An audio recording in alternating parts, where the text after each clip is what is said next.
Hello. इस video में मैं कवर करूंगा प्रेपोजिशंस। प्रेपोजिशंस मेरे हिसाब से जितने भी टॉपिक हैं उनका आधार बनाता है। प्रेपोजिशन देखने से पहले आपको नाउन प्रोनाउन दोनों का वीडियो ज़रूर देखना है और एडजेक्टिव एडवर्ब का वीडियो भी देखना है, उसके बाद प्रेपोजिशन करना है। ये आपको सीरीज़ फॉलो करनी है। ये सारे पार्ट ऑफ स्पीच होते हैं, एडजेक्टिव एडवर्ब प्रेपोजिशन कंजंक्शन, और इनमें सबसे इंपॉर्टेंट प्रेपोजिशन है, क्योंकि अगर प्रेपोजिशन एक तो समझना थोड़ा सा मुश्किल है क्योंकि बहुत सारे प्रेपोजिशन होते हैं, बहुत कंफ्यूजिंग होते हैं। ये वीडियो बहुत बड़ा होगा, इसमें मैंने एग्जाम्स के भी बहुत सारे जो क्वेश्चन हैं जो बहुत ज़्यादा एग्जाम में आते हैं वो सारे कवर कर लिए हैं। इनफैक्ट पिछले 10 सालों के अंदर प्रेपोजिशन के सबसे अच्छे जो क्वेश्चन है वो सारे मैंने प्रैक्टिस करवाए हैं इस वीडियो के अंदर। सो स्टार्ट करते हैं प्रेपोजिशन। सबसे पहले देखते हैं प्रेपोजिशन होता क्या है। प्रेपोजिशन होते हैं रिलेशनशिप वर्ड्स। रिलेशनशिप मतलब रिश्तेदारी। ये शब्द रिश्तेदारी बताते हैं, किसके बीच में रिश्तेदारी बताते हैं ये जानना जरूरी है। प्रेपोजिशन किसी नाउन और प्रोनाउन की रिलेशनशिप बताते हैं सेंटेंस के किसी दूसरे हिस्से के साथ, और जिस नाउन और प्रोनाउन के पहले प्रेपोजिशन लगते हैं उसे बोलते हैं ऑब्जेक्ट ऑफ द प्रेपोजिशन। उदाहरण के साथ समझाऊंगा इसमें मैं हर चीज प्रेपोजिशन के अंदर, क्योंकि ये सारा एकदम प्रैक्टिकल बिल्कुल इंग्लिश है।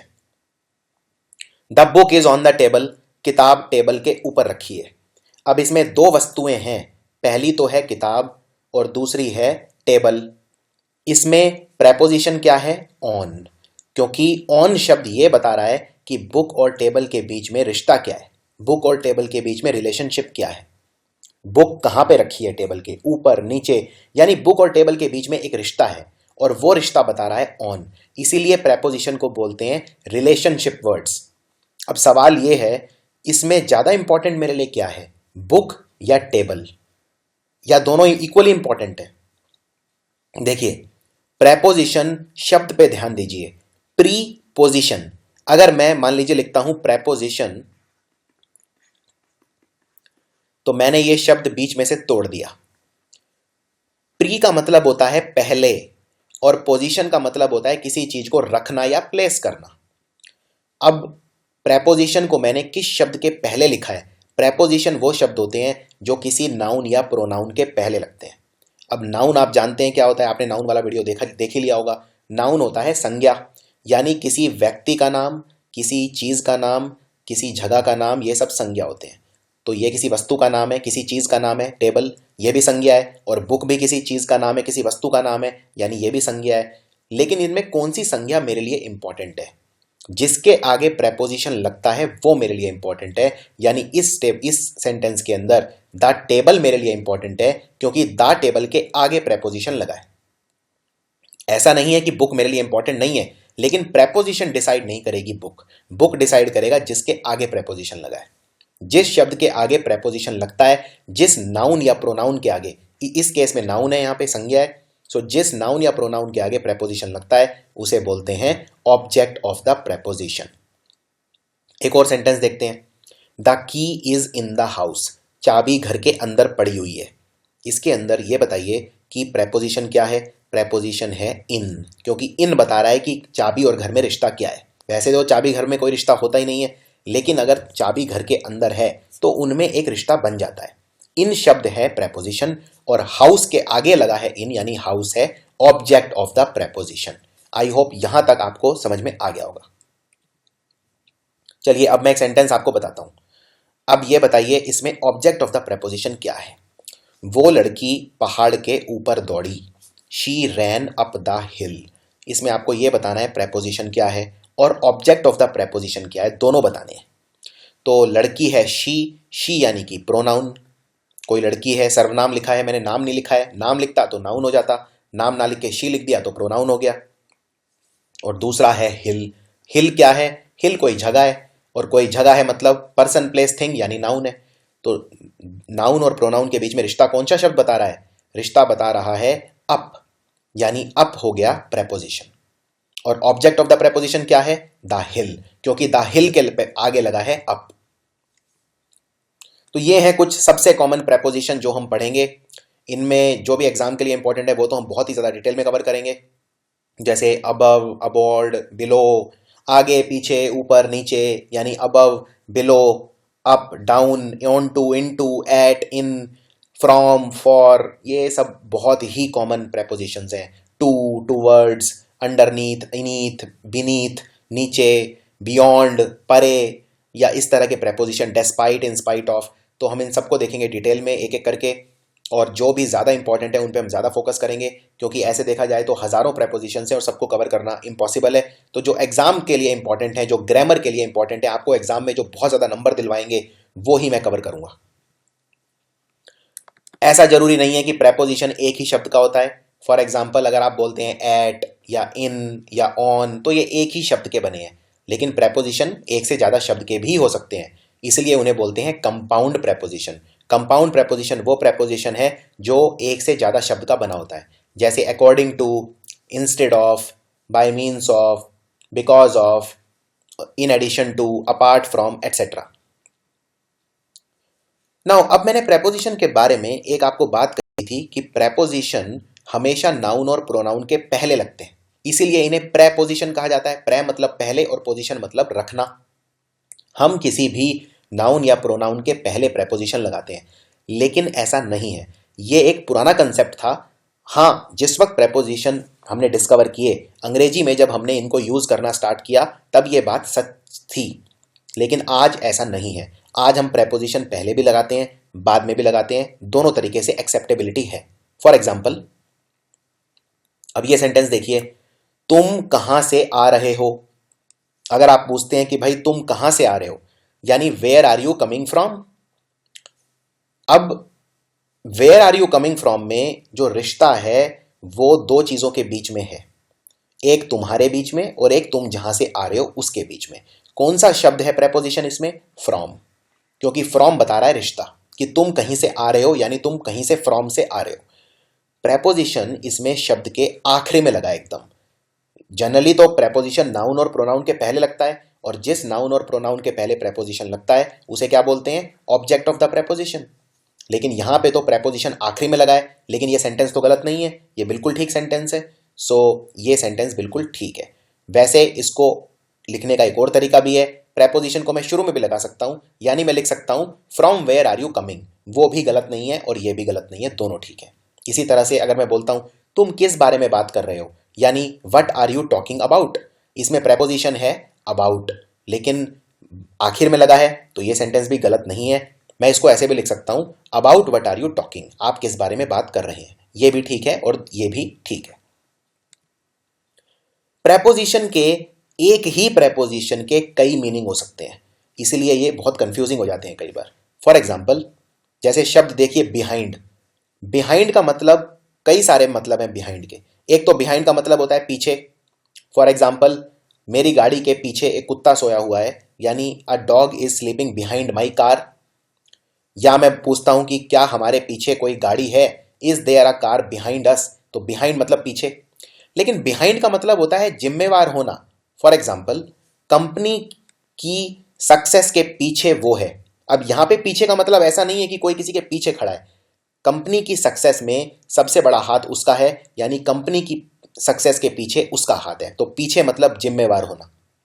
या मैं ये भी बोल सकता हूं, मेरा दोस्त जिंदगी में सक्सेस के अंदर मेरे से पीछे है, यानी वो मेरे जितना सक्सेसफुल नहीं है, यानी मेरे पीछे है। पीछे है मतलब मेरे से कम सक्सेसफुल है। तो एक ही प्रेपोजिशन के कई मीनिंग निकल सकते हैं, आपको सही कंटेक्स्ट में, सही फ्रेम में उसको रखना है और फिर उसका मतलब जानने की कोशिश करनी है। तो सबसे पहले देखते हैं सबसे इंपॉर्टेंट प्रेपोजिशन जो एग्जाम में सबसे ज्यादा आते हैं, जिनको बोलते हैं एट, ऑन और इन। अब देखते हैं, मैं आपको एक बड़े ही यूनिक तरीके से इनके यूजेस बताता चलूंगा, जिससे आपको क्लैरिटी बन जाएगी, और साइड बाय साइड एक दिमाग में आप पिक्चर बना सकते हैं। सबसे पहले देखते हैं इन कहाँ यूज करते हैं। इन हम यूज करते हैं जगह के साथ, फॉर एग्जाम्पल, और इन जनरली हम यूज करते हैं बड़ी जगह के साथ। जैसे for example, in a room, in a building, in a garden, in a park. अगर आप रूम में बैठे हैं तो कहेंगे I am in a room, I am in a building, in a garden, in a park. या आप पानी के अंदर हैं तो आप बोलेंगे in the water, in the sea, in a river. अगर आप किसी लाइन में खड़े हैं, ये बहुत इंपॉर्टेंट है, तो आप बोलेंगे इन अ रो, इन अ लाइन या इन अ क्यू। क्यू का मतलब भी होता है लाइन। अगर आप किसी छोटी जगह पे खड़े हैं, फॉर एग्जाम्पल, अब इसको ध्यान से समझिए इस कंसेप्ट को। मान लीजिए आप इस शहर के अंदर हैं और ये शहर है दिल्ली। दिल्ली के अंदर हैं तो आप बोलेंगे आई एम इन दिल्ली, क्योंकि दिल्ली एक बड़ी जगह है। लेकिन दिल्ली में अगर आप किसी खास जगह पे खड़े हैं, मान लीजिए आप दिल्ली एयरपोर्ट पे खड़े हैं, तब आप इन को एट में कन्वर्ट कर देंगे। तो आप ये नहीं बोलेंगे I am in Delhi airport, I am बोलेंगे I am at Delhi airport. इसी तरह से अगर आप किसी खास जगह पे खड़े हैं, फॉर एग्जाम्पल अगर आप बस स्टॉप पे खड़े हैं, बस पकड़ रहे हैं, तो आप बोलेंगे I am at the bus stop. अगर आप दरवाजे पे खड़े हैं, I am at the door. ये बहुत इंपॉर्टेंट है, I am at the door. कई लोग बोलते हैं मैं दरवाजे पे खड़ा हूं, I am on the door, please open the door. वो गलत है, I am on the door नहीं, I am at the door. इसी तरह अगर आप सिनेमा में खड़े हैं तो आप बोलेंगे I am at the cinema. यहां पे सिनेमा का मतलब है पिक्चर हॉल, जहां पे आप पिक्चर देखते हैं, क्योंकि वो भी एक छोटी जगह है, एक खास जगह है। तो बहुत बड़ी जगह होगी तो आप यूज करेंगे इन, जैसे कोई शहर, कोई गांव, कोई देश। फॉर एग्जाम्पल अगर आप भारत में रहते हैं तो आप बोलेंगे आई लिव इन इंडिया। तो I live in Delhi, Delhi भी बहुत बड़ी जगह है। कोई गांव में रहते हैं तो आप बोलेंगे आई लिव इन मुरादाबाद। मान लीजिए कोई शहर है, आई लिव इन मुरादाबाद। या किसी गांव में रहते हैं, आई लिव इन फरुखापुर। लेकिन अगर आप मान लीजिए बस स्टैंड पे खड़े हैं, बस स्टॉप पे खड़े हैं, सिनेमा में खड़े हैं, तो आप बोलेंगे आई एम एट। तो एट भी प्लेसेस के लिए यूज होता है, इन भी प्लेसेस के लिए यूज होता है, लेकिन इन बड़ी प्लेसेस के लिए यूज होता है। एक बात और, अगर आप मान लीजिए गली के कोने पे खड़े हैं तो आप हमेशा बोलेंगे I am at the end of the street. इसी तरह पेज, मान लीजिए आप एक पन्ना पढ़ रहे हैं, पेज पढ़ रहे हैं, और पेज के आप ऊपर वाला हिस्सा पढ़ रहे हैं, तो आप बोलेंगे I am reading at the top of the page.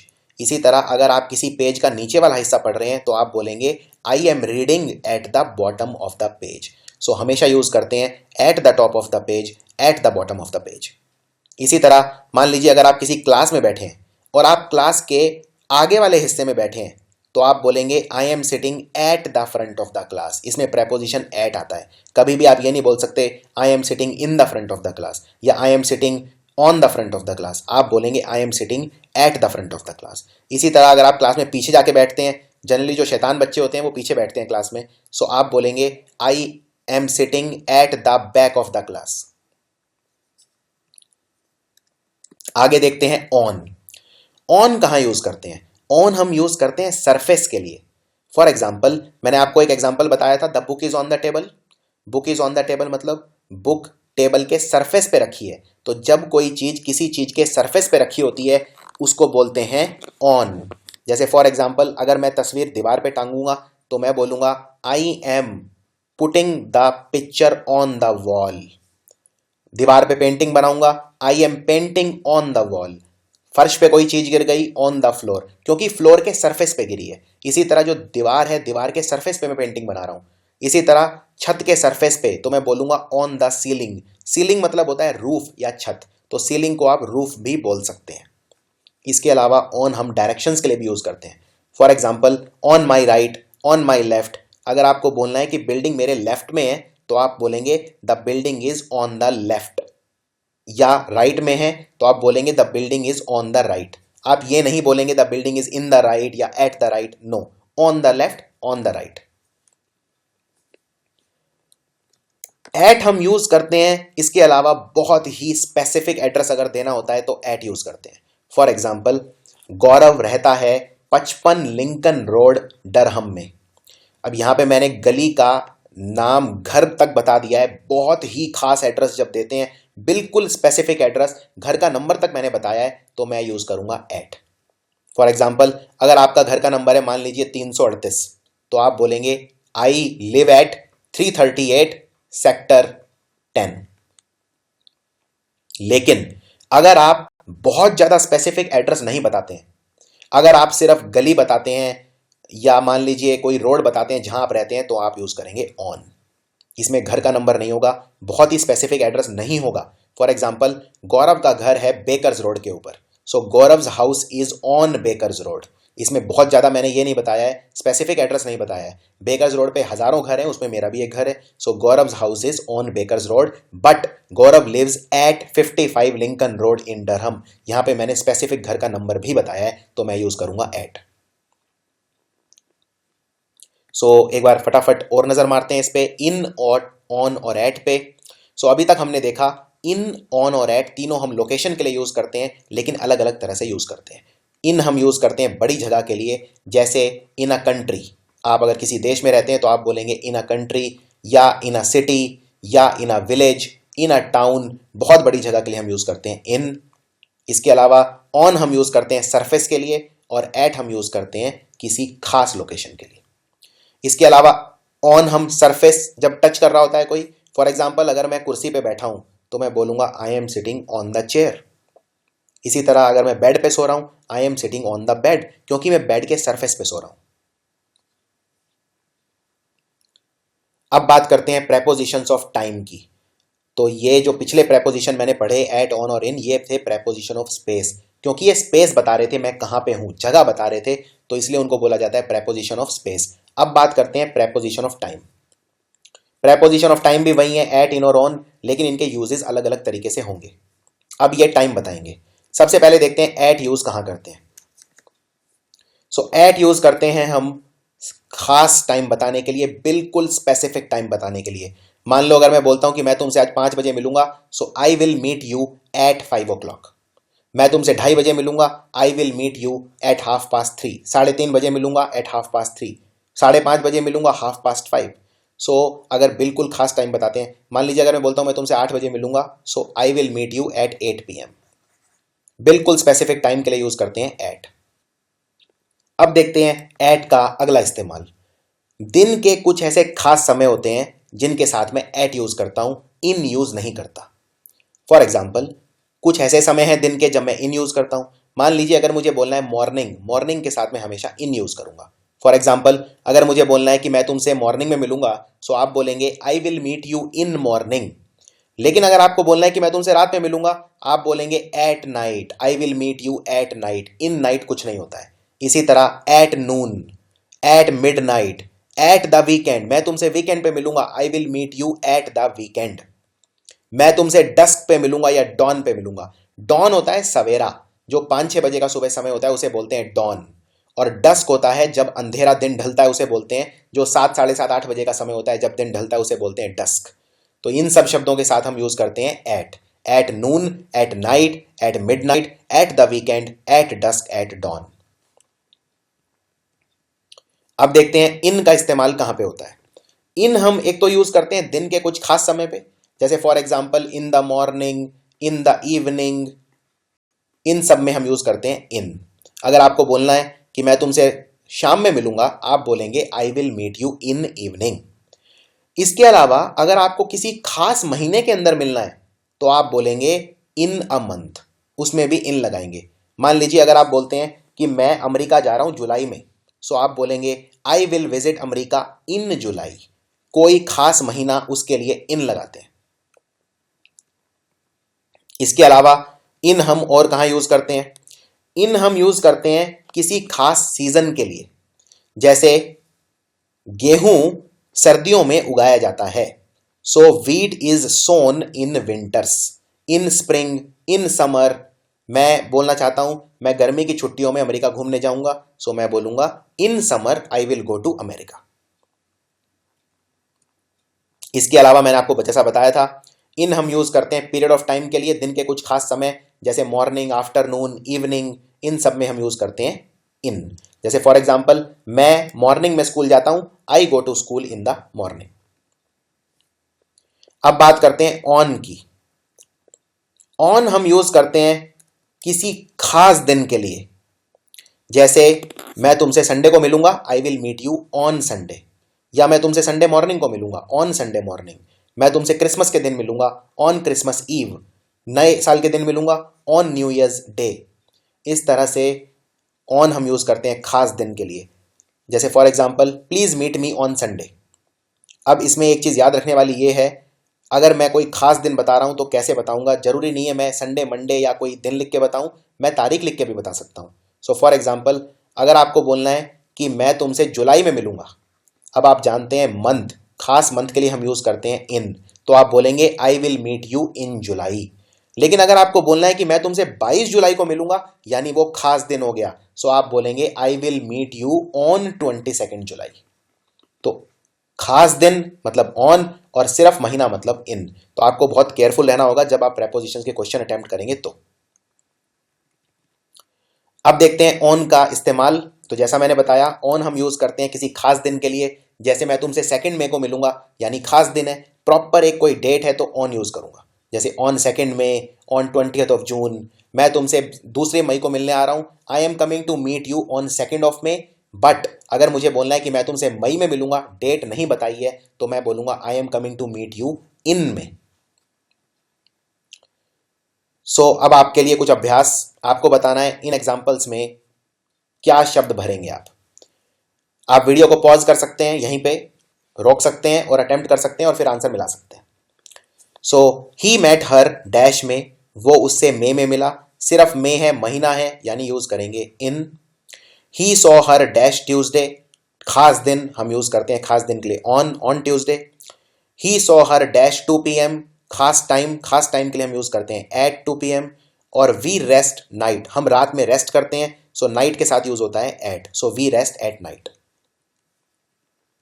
ये हैं इनके आंसर, आप देख सकते हैं, आप वेरीफाई कर सकते हैं। तो चलिए कुछ अभ्यास करते हैं और जिससे आपका और ज्यादा पक्का हो जाए। आपको यहां पे भरना है एट, इन या ऑन, या कोई भी और प्रेपोजिशन जो आप सोचते हैं। उसने उसे दिल्ली में देखा। अब दिल्ली में देखा, दिल्ली एक बड़ी जगह है, सो आप यूज करेंगे इन। उसने उसे जय स्ट्रीट के ऊपर देखा, जय स्ट्रीट कोई स्ट्रीट के ऊपर है, यानी ऑन। और उसने उसे 623 जय स्ट्रीट पर देखा, 623 बिल्कुल खास एड्रेस है, यानी एट। मैच करते हैं आंसर। पहले का इन, दूसरे का ऑन और तीसरे का एट। एट का इस्तेमाल इन का और ऑन का एक दो जगह और भी यूज होता है। फॉर एग्जाम्पल, अगर किसी पर्सन की गलती होती है कोई, यानी उसका फॉल्ट होता है, फॉल्ट मतलब गलती, तो आप हमेशा बोलेंगे ही इज एट फॉल्ट। इन शब्दों पर बहुत ज्यादा अटेंशन पे करना है आपको। नेक्स्ट, अगर आप मान लीजिए प्रेशर के अंदर हैं, दबाव में हैं, तनाव में हैं, तो आप 2 प्रेपोजिशन यूज कर सकते हैं, अंडर और इन। आप ये भी बोल सकते हैं आई एम अंडर प्रेशर, ये भी ठीक है कि मैं दबाव में हूं, लेकिन आप ये भी बोल सकते हैं आई एम इन प्रेशर। इसी तरह अगर आप प्यार मोहब्बत में हैं तो आप बोलेंगे आई एम इन लव, लेकिन अगर आप डाउट में हैं, संदेह में हैं, तो आप बोलेंगे आई एम इन डाउट। अब ये एक सेंटेंस देखिए, बताइए क्या ये ठीक है। मैं किसी को बोल रहा हूं कि please pay with credit card, कृपया करके पेमेंट क्रेडिट कार्ड से कीजिए, please pay with credit card. तो देखिए, जब भी किसी चीज को करने का कोई तरीका होता है तो उसके लिए हम यूज करते हैं बाय, ना कि विद। तो इसका आंसर होगा पे बाय क्रेडिट कार्ड, पे बाय कैश, पे बाय डेबिट कार्ड। किसी भी काम को करने का तरीका जब होता है तो हम यूज करते हैं बाय।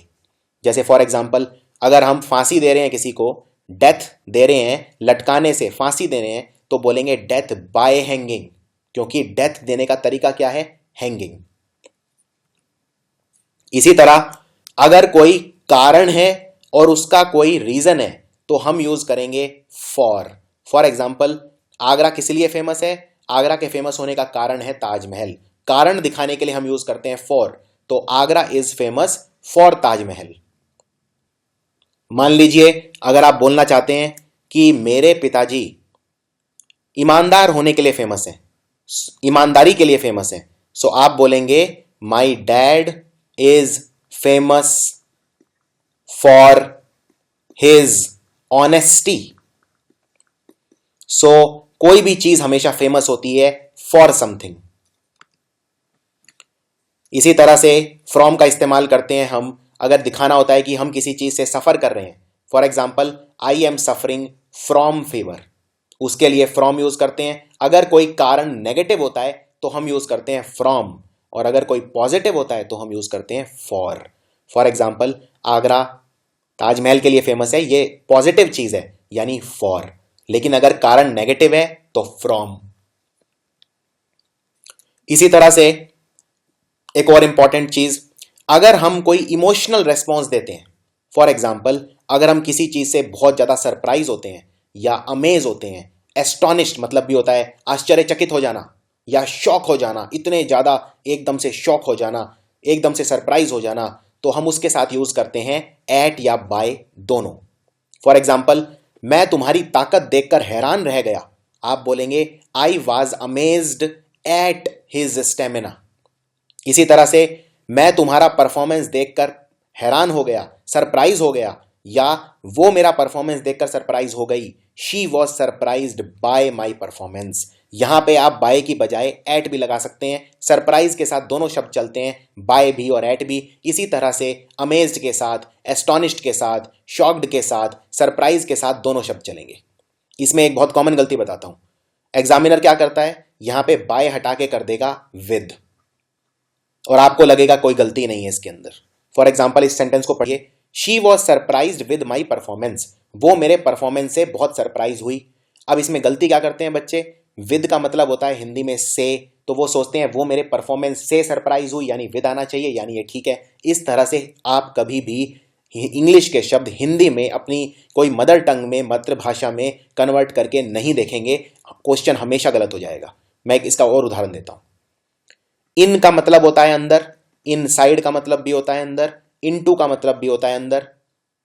इस तरह के कई शब्द होते हैं जिनका मतलब अंदर होता है। सो कहने का मतलब आप अब कोई भी लगा सकते हैं, हिंदी में तो फर्क नहीं पड़ेगा, लेकिन इंग्लिश में फर्क पड़ता है। इंग्लिश में हर शब्द का एक खास यूज है जिसके लिए वो यूज किया जाता है, और उसके अलावा आप उसे यूज नहीं कर सकते।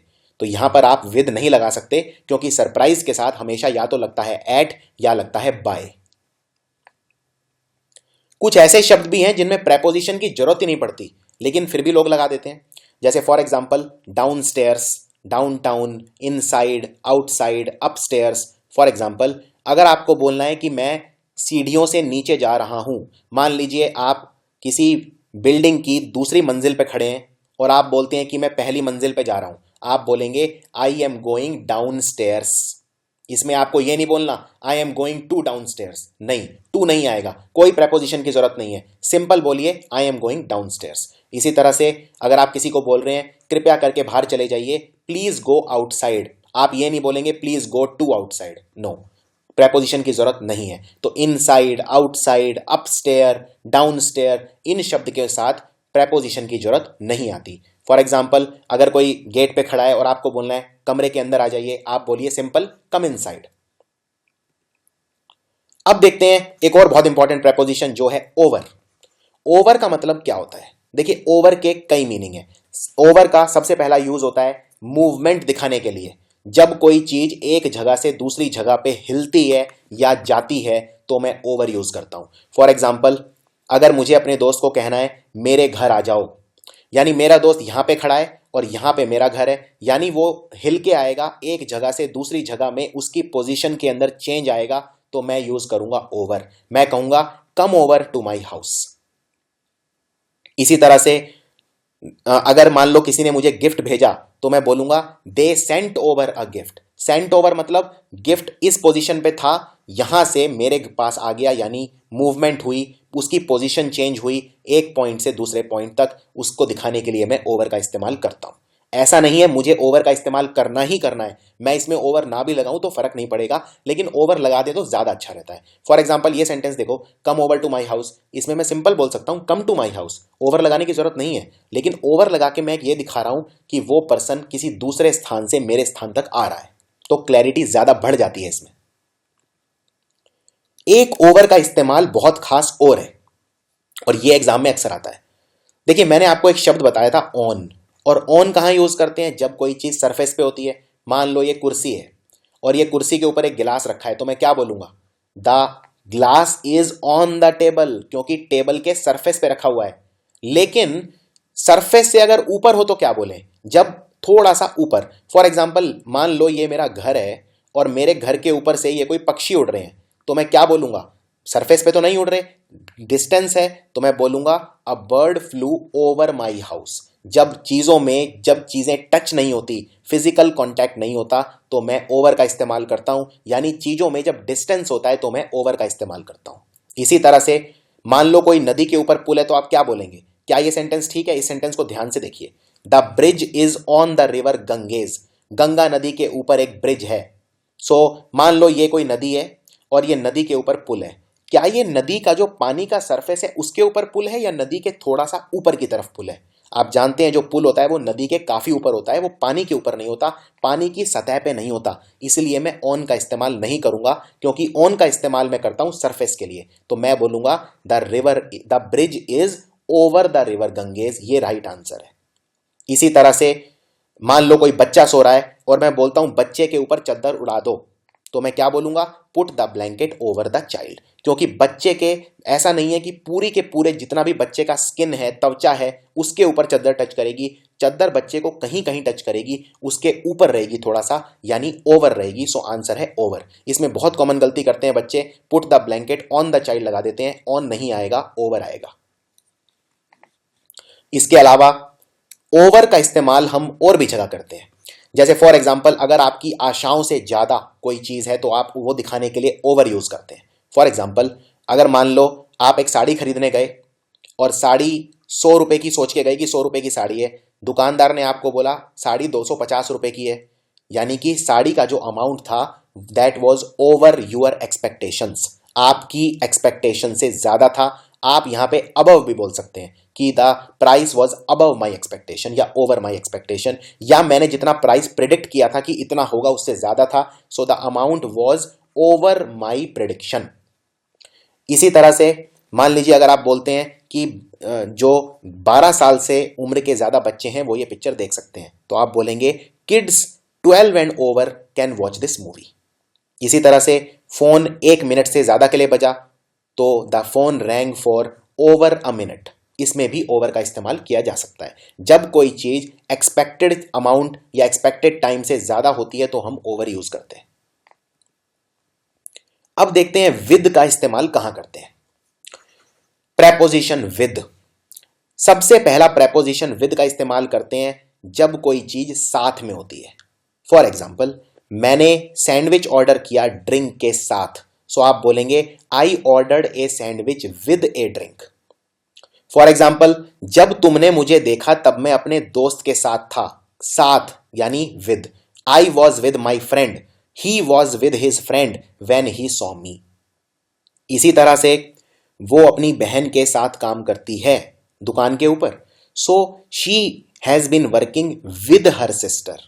इसी तरह से मैनेजर आपके साथ आपसे मिलने आने वाले हैं, थोड़ी ही देर में मैनेजर आपके साथ होंगे, तो आप बोलेंगे the manager will be with you shortly. So with का इस्तेमाल पहला कहां होता है?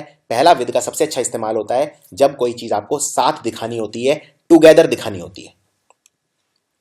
इसके अलावा विद का इस्तेमाल होता है कोई चीज ये दिखाने के लिए कि कोई चीज उसके साथ है, यानी उसके शरीर का हिस्सा है। फॉर एग्जाम्पल, मैं एक लड़के से मिला जिसकी हरे रंग की आंखें थी, सो आप बोलेंगे I met a guy with green eyes, क्योंकि ये आंखें उसके शरीर का हिस्सा थी। इसी तरह से were you the one talking with an accent, क्या आप वो व्यक्ति हैं जो एक एक्सेंट के साथ बात कर रहे थे? के साथ यानी हैविंग एन एक्सेंट, तो मैं हैविंग भी रिप्लेस कर सकता हूं। विद को मैं हैविंग से रिप्लेस कर सकता हूं इन सिचुएशन में। फॉर एग्जांपल, यहां पे मैं विद को हटा के हैविंग भी कर सकता हूं। I met a guy having green eyes, मैं एक लड़के से मिला who was having green eyes, ये भी गलत नहीं है। इसी तरह से people with a lot of money are not always happy, वो लोग जिनके पास पैसा बहुत ज्यादा है जरूरी नहीं हमेशा खुश होते हैं। सो आप बोलेंगे people with a lot of money. यहां पे आप विद की बजाय हैविंग भी लिख सकते हैं, people having a lot of money are not always happy, तो ये भी गलत नहीं होगा। इसी तरह विद का इस्तेमाल यूजिंग शब्द के लिए भी होता है। विद को हटा के आप इन जगह पे यूजिंग भी लिख सकते हैं। फॉर एग्जाम्पल, अगर, और ये सबसे इंपॉर्टेंट यूज है, एग्जाम में ज्यादातर क्वेश्चन इसी पे से आते हैं। जैसे फॉर एग्जाम्पल, अगर आप कोई काम किसी चीज के साथ करते हैं तो उसके लिए विद लिखते हैं। जैसे मैंने लेटर लिखा पेन से, यानी पेन का इस्तेमाल करके, so I wrote the letter using the pen या विद द पेन, दोनों ठीक है। यह वह सूप है जो मैंने राइस और जौ से बनाया, so this is the soup that I made with rice and barley, क्योंकि यहां पे जो राइस और बार्ले है इन्होंने एक वस्तु का काम किया जिससे मैंने बनाया। इसी तरह जब मैंने लेटर लिखा था तो पेन वो वस्तु थी, वो माध्यम था जिससे मैंने लिखा, तो माध्यम दिखाने के लिए मैं यूज करता हूं विद। फॉर एग्जाम्पल, उसने मेरे बाल काट डाले गोल्ड सीजर के साथ, सोने की कैंची के साथ, so he cut my hair with his gold scissor. इसमें एक कॉमन गलती बताता हूं एग्जाम में क्या होती है। मान लीजिए यहां पे सबसे कॉमन जो गलती वो ये होती है, विद की बजाय बाय कर देते हैं। जैसे विद काट दिया यहां पे और आपको एग्जाम में दे दिया ये, और इसमें बच्चे ज्यादातर गलती नहीं बता पाते हैं। जैसे फॉर एग्जाम्पल, उसने मेरे बाल काटे बाय हिज गोल्ड सीजर, तो इसमें बाय नहीं आएगा, इसमें क्या आएगा, विद आएगा। दूसरा, विद का इस्तेमाल हम करते हैं कोई एग्रीमेंट या अंडरस्टैंडिंग दिखाने के लिए। फॉर एग्जाम्पल, अगर कोई मुझसे पूछता है क्या आप मेरे साथ हो, और आप बताना चाहते हैं हाँ मैं तुम्हारे साथ हूं, यानी मैं आपके साथ एग्रीमेंट में हूं, सहमति में हूं, तो आप बोलेंगे yes I am completely with you. इसी तरह से अंडरस्टैंडिंग दिखाने के लिए, फॉर एग्जाम्पल, वो मेरे से सहमति रखती है, शी एग्रीज विद मी। अब देखते हैं बाय का इस्तेमाल कहां करते हैं। विद और बाय में बहुत कंफ्यूजन होती है लोगों को, ये कंफ्यूजन मैं हमेशा के लिए दूर कर देता हूं। देखिए, बाय जो होता है वो दिखाता है किसी व्यक्ति द्वारा कोई चीज की जा रही है, किसी वस्तु द्वारा नहीं, व्यक्ति द्वारा। फॉर एग्जाम्पल, अगर आप बोलते हैं कि सांप को उसने मारा, सो आप बोलेंगे the snake was killed by him, आप विद हिम नहीं बोलेंगे। हाँ, लेकिन जिस चीज से मारा तो विद बोलेंगे। फॉर एग्जाम्पल, अगर उसने सांप को डंडे से मारा तो आप बोलेंगे he killed the snake with a bamboo stick. So मैं एक सेंटेंस लिखता हूं, आपको बिल्कुल क्लियर हो जाएगा। The snake was killed by him with a stone. कहने का मतलब, उसने सांप को मारा तो उसने मारा द्वारा, द्वारा किसके मारा गया, उसके, तो बाय हिम। लेकिन किस चीज से मारा, पत्थर से, माध्यम क्या था, पत्थर, तो विद अ स्टोन। बाय का इस्तेमाल होता है नजदीकी दिखाने के लिए भी। फॉर एग्जाम्पल, क्या मैं आपके नजदीक बैठ सकता हूं, can I sit by your side, या can I sit by you. कहने का मतलब मैं आपके क्या नजदीक, प्रॉक्सिमिटी मतलब होता है नजदीकी, नियरनेस, नियरनेस को बोलते हैं प्रॉक्सिमिटी। फॉर एग्जाम्पल, मुसीबत में वो मेरे साथ खड़ा था, यानी वो मेरे बिल्कुल नजदीक था, सो ही वॉज स्टैंडिंग बाय मी। आप यहां पे बिसाइड शब्द भी यूज कर सकते हैं। बिसाइड मतलब होता है बाजू में। फॉर एग्जाम्पल, ये दो लोग बैठे हैं, ये पहला आदमी है, ये दूसरा आदमी है, और पहला वाला दूसरे के साइड में बैठा है, तो आप बोलेंगे one is sitting beside two. Beside मतलब साइड में। बाय भी चल सकता है, यहां पे बिसाइड भी चल सकता है, दोनों ठीक है। आप ये भी बोल सकते हैं क्या मैं आपके साथ बैठ सकता हूं, can I seat beside you. इसी तरह से अगर आपको बोलना है कि जो डाक खाना है, पोस्ट ऑफिस, वो बैंक के बिल्कुल बाजू में है, यानी बिल्कुल साइड में है, तो आप बोलेंगे the post office is by the bank. ये बहुत इंपॉर्टेंट क्वेश्चन है, the post office is by the bank. इसी तरह से कुछ भी लिख सकते हैं, for example, the bridge is by the river, the house is by the river, यानी बिल्कुल नजदीक है, बिल्कुल बाजू में है। यहां पे बाय की बजाय बिसाइड शब्द का इस्तेमाल भी किया जा सकता है। एक बात और याद रखनी है, शब्द है बिसाइड, इसको बिसाइड्स मत कर देना। बिसाइड्स का मतलब होता है के अलावा। फॉर एग्जाम्पल, अगर आपको बोलना है कि मुझे स्विमिंग के अलावा जॉगिंग भी पसंद है, तो आप बोलेंगे besides swimming I also like jogging. लेकिन बिसाइड का मतलब है बाजू में, तो बिसाइड और बिसाइड्स में फर्क है। बिसाइड्स का मतलब होता है अगर एस लग जाए तो बन जाता है बिसाइड्स, और बिसाइड्स का मतलब होता है के अलावा। उसके बाद बाय का मतलब मैंने एक और बताया था आपको, बाय का मतलब होता है किसी के द्वारा। जैसे मैंने आपको एग्जांपल दिया था, the snake was killed by him. तो कोई चीज जब किसी पर्सन के द्वारा की जाती है तो आप बोलेंगे बाय। फॉर एग्जाम्पल, मेरे घर पे फ्लावर मुझे कोरियर किए किसने, पोस्टमैन ने, so the flowers were delivered by a postman. इसी तरह से मेरा माइक्रोवेव खराब हो गया था, किसने ठीक किया, मैकेनिक ने, so microwave was fixed by the mechanic. इसको बोलते हैं पैसिव वॉइस। एक्टिव पैसिव, ये आपके एग्जाम में ग्रामर में काफी अंडरस्टैंडिंग करेगा आपकी। पैसिव में हम बाय यूज करते हैं। फॉर एग्जाम्पल, अगर मैं बोलता हूं कि मैं खत लिख रहा हूं, यानी I am writing a letter. लेकिन अगर मैं बोलता हूं खत मेरे द्वारा लिखा जा रहा है, तो वो पैसिव वॉइस है, यानी a letter is being written by me, यानी द्वारा, द्वारा के लिए यूज करते हैं बाय।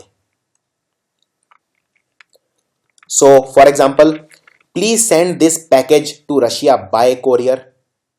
जब कोई तरीका किसी काम का होता है तो मैंने आपको बताया था बाय यूज करते हैं। जैसे फॉर एग्जांपल आप पेमेंट कर रहे हैं तो क्या बोलेंगे, पे बाय चेक, पे बाय क्रेडिट कार्ड। इसी तरह से रशिया में अगर आपको कोरियर भेजना है तो आप भेजेंगे बाय कोरियर। कोरियर एक माध्यम है, सो मीन या मेथड या माध्यम उसके लिए बाय यूज करते हैं। इसी तरह से मान लीजिए अगर मैं आपको बोलूं आई came here in my car, मैं यहां पे अपनी गाड़ी में आया, आई came here in my car, क्या ये सेंटेंस ठीक है? ये सेंटेंस गलत है, क्योंकि मैं गाड़ी में आया हूं यहां पे, यानी गाड़ी माध्यम की तरह से यूज करी है मैंने, तो मैं बोलूंगा I came here by my car. I came here in my car नहीं बोलूंगा, क्योंकि यहां गाड़ी मैंने माध्यम की तरह यूज करी है, और माध्यम को अंग्रेजी में बोलते हैं कन्वेयंस। मान लीजिए आप घर के बाहर निकलते हैं और घर के बाहर आपको कहीं जाना है किसी जरूरी पार्टी में, और आपको ऑटो नहीं मिल रहा। अब आपका दोस्त फोन किए जा रहा है कि भाई जल्दी पहुंचो, मैं तो आपका इंतजार कर रहा हूं। आप क्या बोलेंगे? आप बोलेंगे मेरे को कन्वेंस नहीं मिल रहा, यानी मुझे आने का माध्यम या साधन नहीं मिल रहा। अब देखते हैं बहुत इंपॉर्टेंट प्रेपोजिशन जिसको बोलते हैं ऑफ। ऑफ का मतलब क्या होता है? देखिए, ऑफ के कई मीनिंग होते हैं। एक तो अगर आपने नाउन वाला चैप्टर देख लिया होगा तो आपने देख ही लिया होगा, ऑफ दिखाता है का, की या के का स्वर, यानी पोजेशन दिखाता है। फॉर एग्जाम्पल राम का जूता, so the shoe of Ram. Ram का पंखा, the fan of Ram. Ram की गाड़ी, द कार ऑफ राम। आप कुछ भी लिख सकते हैं। ऑफ दिखाता है कोई किसी चीज की संपत्ति। फॉर एग्जाम्पल किताब का पहला पन्ना, the first page of the book. खेल के rule, the rules of the game. मेरी बहन की फ्रेंड का bag, the bag of my friend sister. यानी अगर आपकी कोई संपत्ति है वो दिखाएगा ऑफ। का, की या के का स्वर आएगा ऑफ के अंदर। अब देखते हैं बहुत इंपॉर्टेंट अबाउट। अबाउट कहां यूज करते हैं? अबाउट हम दिखाते हैं जब हम किसी चीज से रिलेटेड गुस्सा होते हैं। फॉर एग्जाम्पल मेरा शेयर मार्केट में बहुत नुकसान हो गया और मैं इस चीज को लेके बहुत गुस्सा हूं, तो आप बोलेंगे I am angry about something. आप किसी चीज को लेकर गुस्सा होते हैं, so you are angry about something. आप अगर किसी चीज को लेके गुस्सा, अनॉय, एंग्री को अनॉय भी बोलते हैं या फ्यूरियस भी बोलते हैं, तो आप बोलेंगे अबाउट समथिंग। फॉर एग्जाम्पल समाज में करप्शन फैला हुआ है, भ्रष्टाचार फैला हुआ है, मैं उसको लेके बहुत गुस्सा हूं, so I am angry about corruption. इसी तरह से अगर आप किसी चीज को लेके उत्साहित हैं, बहुत ज्यादा खुश हैं, मान लीजिए आपके शहर में एक मेला लगने वाला है या आपके दोस्त का जन्मदिन आने वाला है, उसको लेके आप बहुत ज्यादा एक्साइटेड हैं, बहुत ज्यादा उत्तेजित हैं, उत्साहित हैं, तो आप बोलेंगे I am excited about something. So I am excited about my friends birthday, I am excited about India Pakistan cricket match, I am excited about my holidays. इसी तरह अगर आप किसी चीज को लेके उदास हैं तो आप बोलेंगे I am worried about something. For example मैं अपने एग्जामिनेशन के रिजल्ट को लेके दुखी हूं, I am worried about my examination result. So about हम यूज करते हैं किसी चीज में गुस्सा, किसी चीज से रिलेटेड एक्साइटमेंट या अपसेट दिखाने के लिए। और ये आपको बहुत ही अच्छे से इसमें फर्क करना आना चाहिए, क्योंकि आगे आगे मैं कुछ ऐसे प्रेपोजिशन बताऊंगा जो इन्हीं कंडीशंस में यूज करते हैं, लेकिन उनका यूज थोड़ा सा अलग होता है। अब देखते हैं एट का इस्तेमाल कहां करते हैं। एट का इस्तेमाल हम करते हैं अगर आप किसी चीज में बहुत अच्छे हैं। एक बहुत कॉमन गलती बताता हूं, एक सेंटेंस है I am good in cricket. मान लीजिए आप क्रिकेट खेलने में अच्छे हैं, तो क्या आप ये बोल सकते हैं I am good in cricket? नहीं बोल सकते। आप बोलेंगे I am good eight cricket. जब आप किसी चीज में बहुत अच्छे होते हैं, अच्छे, बहुत अच्छे या ब्रिलियंट होते हैं, तो आप यूज करेंगे at. For example they are excellent at planning fun parties. वो लोग पार्टी ऑर्गेनाइज करने में बहुत अच्छे हैं। They are excellent at planning fun parties. I am good at chess. मैं शतरंज खेलने में बहुत अच्छा हूं, I am good at chess. ये एक बहुत कॉमन गलती है। और इसका उल्टा कर दीजिए, मान लीजिए आप किसी चीज में बहुत बेकार हैं तो भी एट लगाएंगे। फॉर एग्जाम्पल अगर आपको बोलना है मैं चेस बहुत गंदा खेलता हूं, I am bad at chess. मैं इतना घटिया खेलता हूं कि जिसके लिए मेरे पास शब्द नहीं है, मैं एकदम होपलेस हूं, नाउमीद हूं, यानी I am hopeless at chess. So for example एक यहां सेंटेंस मैंने बनाया है, unfortunately I am hopeless at being on time. यानी मैं किसी जगह पे समय पे नहीं पहुंच पाता, मैं बहुत ही बुरा हूं उस चीज में। आप बोलेंगे I am hopeless at being on time. अब कुछ आपको रेडीमेड शब्द बताता हूं जो एग्जाम में आते हैं। इसमें बस आपको यह याद रखना है कि किसके साथ क्या आता है। For example accustom. अकस्टम का मतलब होता है ढल जाना, किसी काम में ढल जाना, किसी काम के यूज टू हो जाना। जैसे for example, he was accustomed of working hard. Accustomed के साथ लगता है ऑफ, और एक बहुत कॉमन गलती लोग क्या करते हैं, अकस्टम्ड के साथ लगा देते हैं टू। फॉर एग्जाम्पल, अगर मान लीजिए आपको बोलना है कि आप रोज 15 घंटे काम कर सकते हो, आपका शरीर इस बात की परमिशन देता है कि आप 15 घंटे रोज काम कर सकते हो, तो आप बोलेंगे I am use to working 15 hours daily. लेकिन अगर आप ये बताने के लिए अकस्टम्ड का इस्तेमाल करते हैं तो आप बोलेंगे I M accustomed of working 15 hours daily. Accustomed के साथ लगाएंगे ऑफ और यूज्ड के साथ लगाएंगे टू। एक बहुत कॉमन गलती लोग करते हैं, अकस्टम्ड के साथ टू लगा देते हैं। दूसरा, एक्यूज्ड। एक्यूज मतलब किसी पे इल्जाम लगाना, एक्यूज्ड के साथ मैं लगाऊंगा of. For example, the man accused of stealing was sent to jail, यानी जिस व्यक्ति पर इल्जाम लगाया गया उसे जेल भेज दिया गया, एक्यूज्ड ऑफ। एक और बहुत कॉमन इसमें गलती करते हैं लोग, चार्ज्ड। कई बार लोग लिख देते हैं चार्ज्ड ऑफ। चार्ज्ड ऑफ का चार्ज मतलब अगर मैं किसी चीज पे चार्ज लगा रहा हूं यानी अगेन इल्जाम लगा रहा हूं, यानी एक्यूजेशन लगा रहा हूं, यानी उसे मैं एक्यूज कर रहा हूं। फर्क इतना है, चार्ज अगर मैं यूज करूंगा तो चार्ज के साथ ऑफ नहीं लगाऊंगा, चार्ज के साथ विद लगाऊंगा। सो इस सेंटेंस को आप ये भी बोल सकते हैं, the man charged with stealing was sent to jail. Accused of या चार्ज्ड विद, दोनों का मतलब एक ही है। तो अलग अलग शब्द के साथ अलग अलग प्रेपोजिशन लगते हैं, ये आपको याद करने हैं और रिपीटेड अभ्यास करना है, तभी आप प्रेपोजिशंस में कॉन्फिडेंट हो पाएंगे। इसी तरह से एक्वेंट, एक्वेंट के साथ लगता है विद। एक्वेंट का मतलब क्या होता है, एक्वेंट का मतलब होता है जान पहचान। अगर आपकी किसी पर्सन से जान पहचान हो जाती है तो वो आपका बन जाता है एक्वेंटेंस। एक्वेंटेंस यानी जान पहचान का व्यक्ति। फॉर एग्जाम्पल, अगर आप किसी शहर में जा रहे हैं, आप अपने दोस्त को फोन करके कहते हैं क्या आपका बंबई में कोई एक्वेंटेंस है जिसके यहां मैं 2-3 दिन बिता सकता हूं, यानी क्या आपका कोई जान पहचान का व्यक्ति है जिसके घर पे मैं 2-3 दिन रुक सकता हूं। एक्वेंटेंस मतलब आपका जान पहचान का व्यक्ति, और एक्वेंट करना मतलब किसी से यानी उससे जान पहचान बनाना। सो एक्वेंट के साथ शब्द लगता है हमेशा विद। चलिए अब ये बताइए, ये इसमें क्या आएगा। ही वॉज एक्यूज्ड या चार्ज्ड विद मर्डर, उस पर मर्डर का इल्जाम लगा दिया गया, क्या आएगा, एक्यूज्ड आएगा कि चार्ज्ड आएगा। अब ये कैसे डिसाइड करें, क्योंकि दोनों का मतलब एक ही होता है, एक्यूज का मतलब भी होता है इल्जाम लगाना, चार्ज का मतलब भी होता है इल्जाम लगाना। लेकिन आपका क्लू क्या है, क्लू है विद। विद के साथ हमेशा चार्ज लगता है और एक्यूज्ड के साथ हमेशा ऑफ लगता है, यानी अगर यहां पे विद के अलावा जगह ऑफ होता तो आंसर हो जाता एक्यूज्ड। इस तरह से fill in the blank solve करते हैं ग्रामर के अंदर। देखिए आपका जो पेपर होगा उसमें एक क्वेश्चन आते हैं fill in the blanks. Fill in the blanks की कोई अलग से प्रैक्टिस नहीं चाहिए, फिल इन द ब्लैंक सिर्फ ग्रामर ही होती है। अगर आपके ग्रामर अच्छी है तो फिल इन द ब्लैंक सिर्फ चुटकियों का खेल हो जाएगा, इसीलिए वीडियो को बहुत ध्यान से देखना है आपको। अगला प्रेपोजिशन है फॉर। फॉर हम यूज करते हैं जब हम कोई काम करते हैं किसी चीज के लिए। फॉर एग्जाम्पल, अगर मुझे बोलना है कि चलिए वॉक के लिए चलते हैं तो आप बोलेंगे let's go for a walk.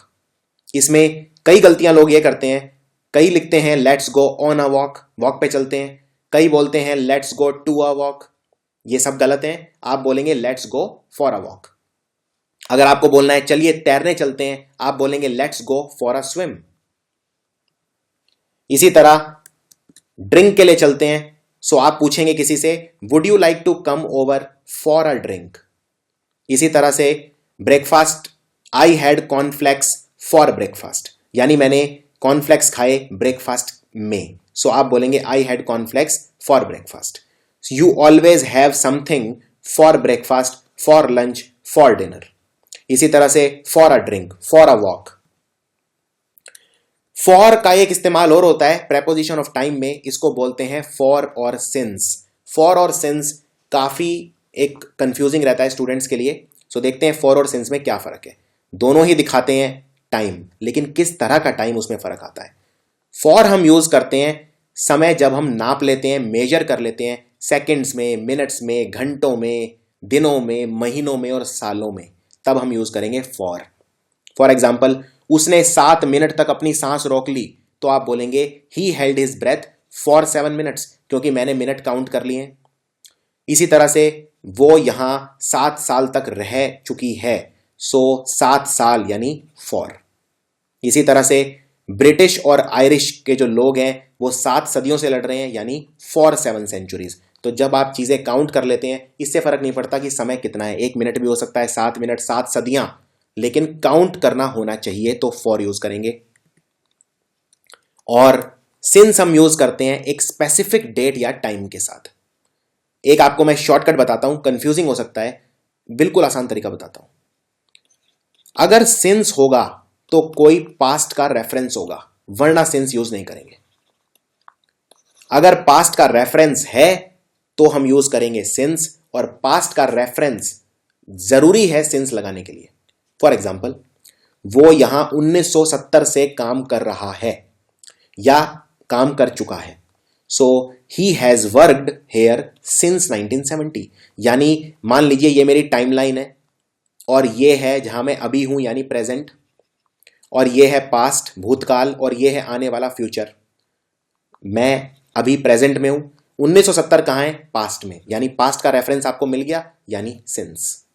एक चीज बस इसमें इतनी याद रखनी है कि टाइम जब सिंस लगाऊंगा तो मेजर नहीं करूंगा, टाइम मैं फॉर में मेजर करूंगा, सिंस में मेजर नहीं करूंगा, और फॉर में टाइम मेजर करके लिखूंगा, सिंस में पास्ट का रेफरेंस रहेगा।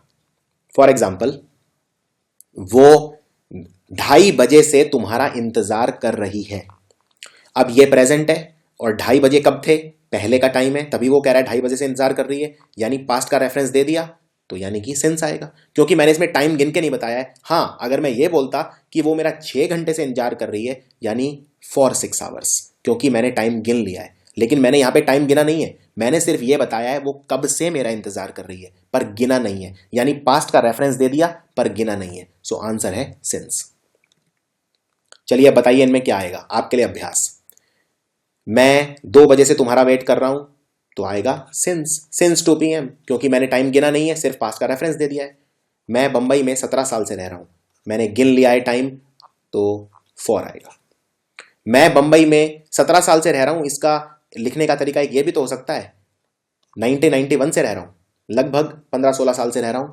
सो अब इसमें मैंने टाइम गिना नहीं है, सिर्फ पास्ट का रेफरेंस दिया है, तो होगा सिंस। अब एक बहुत इंपॉर्टेंट कंसेप्ट, जब आपको कोई पास्ट का रेफरेंस दिखाना होता है, मैंने बताया पास्ट का रेफरेंस दिखाने के लिए क्या यूज करता हूं, सिंस। एक अंग्रेजी में शब्द होता है फ्रॉम, फ्रॉम भी पास्ट का रेफरेंस दिखाता है। फॉर एग्जाम्पल, आप दिल्ली में मान लीजिए अगर आप 1990 से रह रहे हैं, तो आप ये भी बोल सकते हैं कि मैं दिल्ली में सिंस 1990 रह रहा हूं, या आप ये भी बोल सकते हैं कि मैं दिल्ली में फ्रॉम 1990 रह रहा हूं, दोनों ठीक है।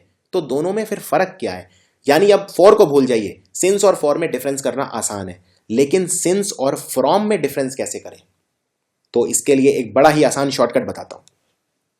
सिंस का इस्तेमाल तब होगा जब मैं परफेक्ट टेंस यूज करूंगा, और परफेक्ट टेंस क्या होता है, परफेक्ट टेंस होता है जिसमें हैज या हैव के साथ मैं third form of the verb लगाता हूं, उसे बोलते हैं परफेक्ट टेंस। फ्रॉम हमेशा नॉन परफेक्ट टेंस में यूज होता है, यानी ये देख लो कि टेंस किस तरह का है। फॉर एग्जाम्पल, ये वाला सेंटेंस देखो, ये एकदम गलत है। भारत 1932 से टेस्ट मैच खेल रहा है, क्या आप ये बोल सकते हैं India has been playing test cricket from 1992? नहीं, ये गलत है, क्योंकि ये एक परफेक्ट टेंस है। और मुझे कैसे पता ये परफेक्ट टेंस है, क्योंकि इसमें लग गया has plus third form of the verb. ये जो बीन है, ये एक वर्ब होती है बी, उसका थर्ड फॉर्म है, बी वॉज बीन, तो हैज के साथ थर्ड फॉर्म लग गया, यानी परफेक्ट टेंस है। और परफेक्ट टेंस में मैं यूज करूंगा सिंस, यानी यहां पे फ्रॉम नहीं लगेगा, यहां पे सिंस लगेगा। फ्रॉम कब लगेगा, आप ये बोल सकते हैं, आप परफेक्ट हटा दीजिए सेंटेंस में, आप सिंपल बोल दीजिए India is playing test cricket from 1932। भारत 1932 से टेस्ट क्रिकेट खेल रहा है, India is playing test cricket from 1932, ये बिल्कुल ठीक है। नॉन परफेक्ट टेंस में फ्रॉम लगेगा, और परफेक्ट टेंस यानी कि हैज हैव के साथ जब third form of the verb लगता है तो उसमें सिंस लगेगा। अब कुछ और बने बनाए आपको रूल्स बताता हूं एग्जाम के लिए। अगर आप किसी चीज से डरते हैं तो उसके लिए या तो बोलिए फियर फ्रॉम, या बोलिए अफ्रेड ऑफ। अफ्रेड का मतलब भी होता है डर, और फियर का मतलब भी होता है डर।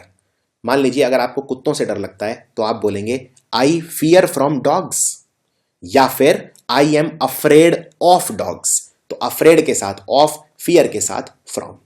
इसमें आपको एक चीज याद रखनी है, ये जो भी चीजें मैं आपको बता रहा हूं इसमें आपका सिर्फ प्रेपोजिशंस ही कवर नहीं हो रहा, आपका फ्रेजल वर्ब्स भी कवर हो रहा है, क्योंकि फ्रेजल वर्ब और प्रेपोजिशन से दोनों से मिलके बनते हैं, यानी पेयर से बनते हैं, और ये मैं आपको पेयर्स ही बता रहा हूं, यानी आपका 90% फ्रेजल वर्ब इसी में ही कवर हो रहा है। इसी तरह से एग्री के साथ लगता है टू। अगर आपको कोई आइडिया उसमें सहमति आपकी है, आप एग्री कर जाते हैं, तो you always agree to an idea. लेकिन एग्री के साथ विद लगाएंगे तो मतलब you agree with a person. मान लीजिए किसी ने आपको एक सजेशन दिया कि आप रोज 100 रुपीज सेव करिए, 100 रुपीज जोड़िए, तो आप बोलेंगे आई लाइक योर आइडिया, मुझे आपका आइडिया पसंद है, यानी मैं एग्री करता हूं, I agree to your idea. लेकिन अगर आप उसे बोलते हैं कि मैं तुमसे सहमत हूं, तो आप बोलेंगे आई एग्री विद यू, यानी you agree to an idea but you agree with a person. Person के साथ एग्री करना है तो विद, और किसी आइडिया के साथ एग्री करना है तो टू।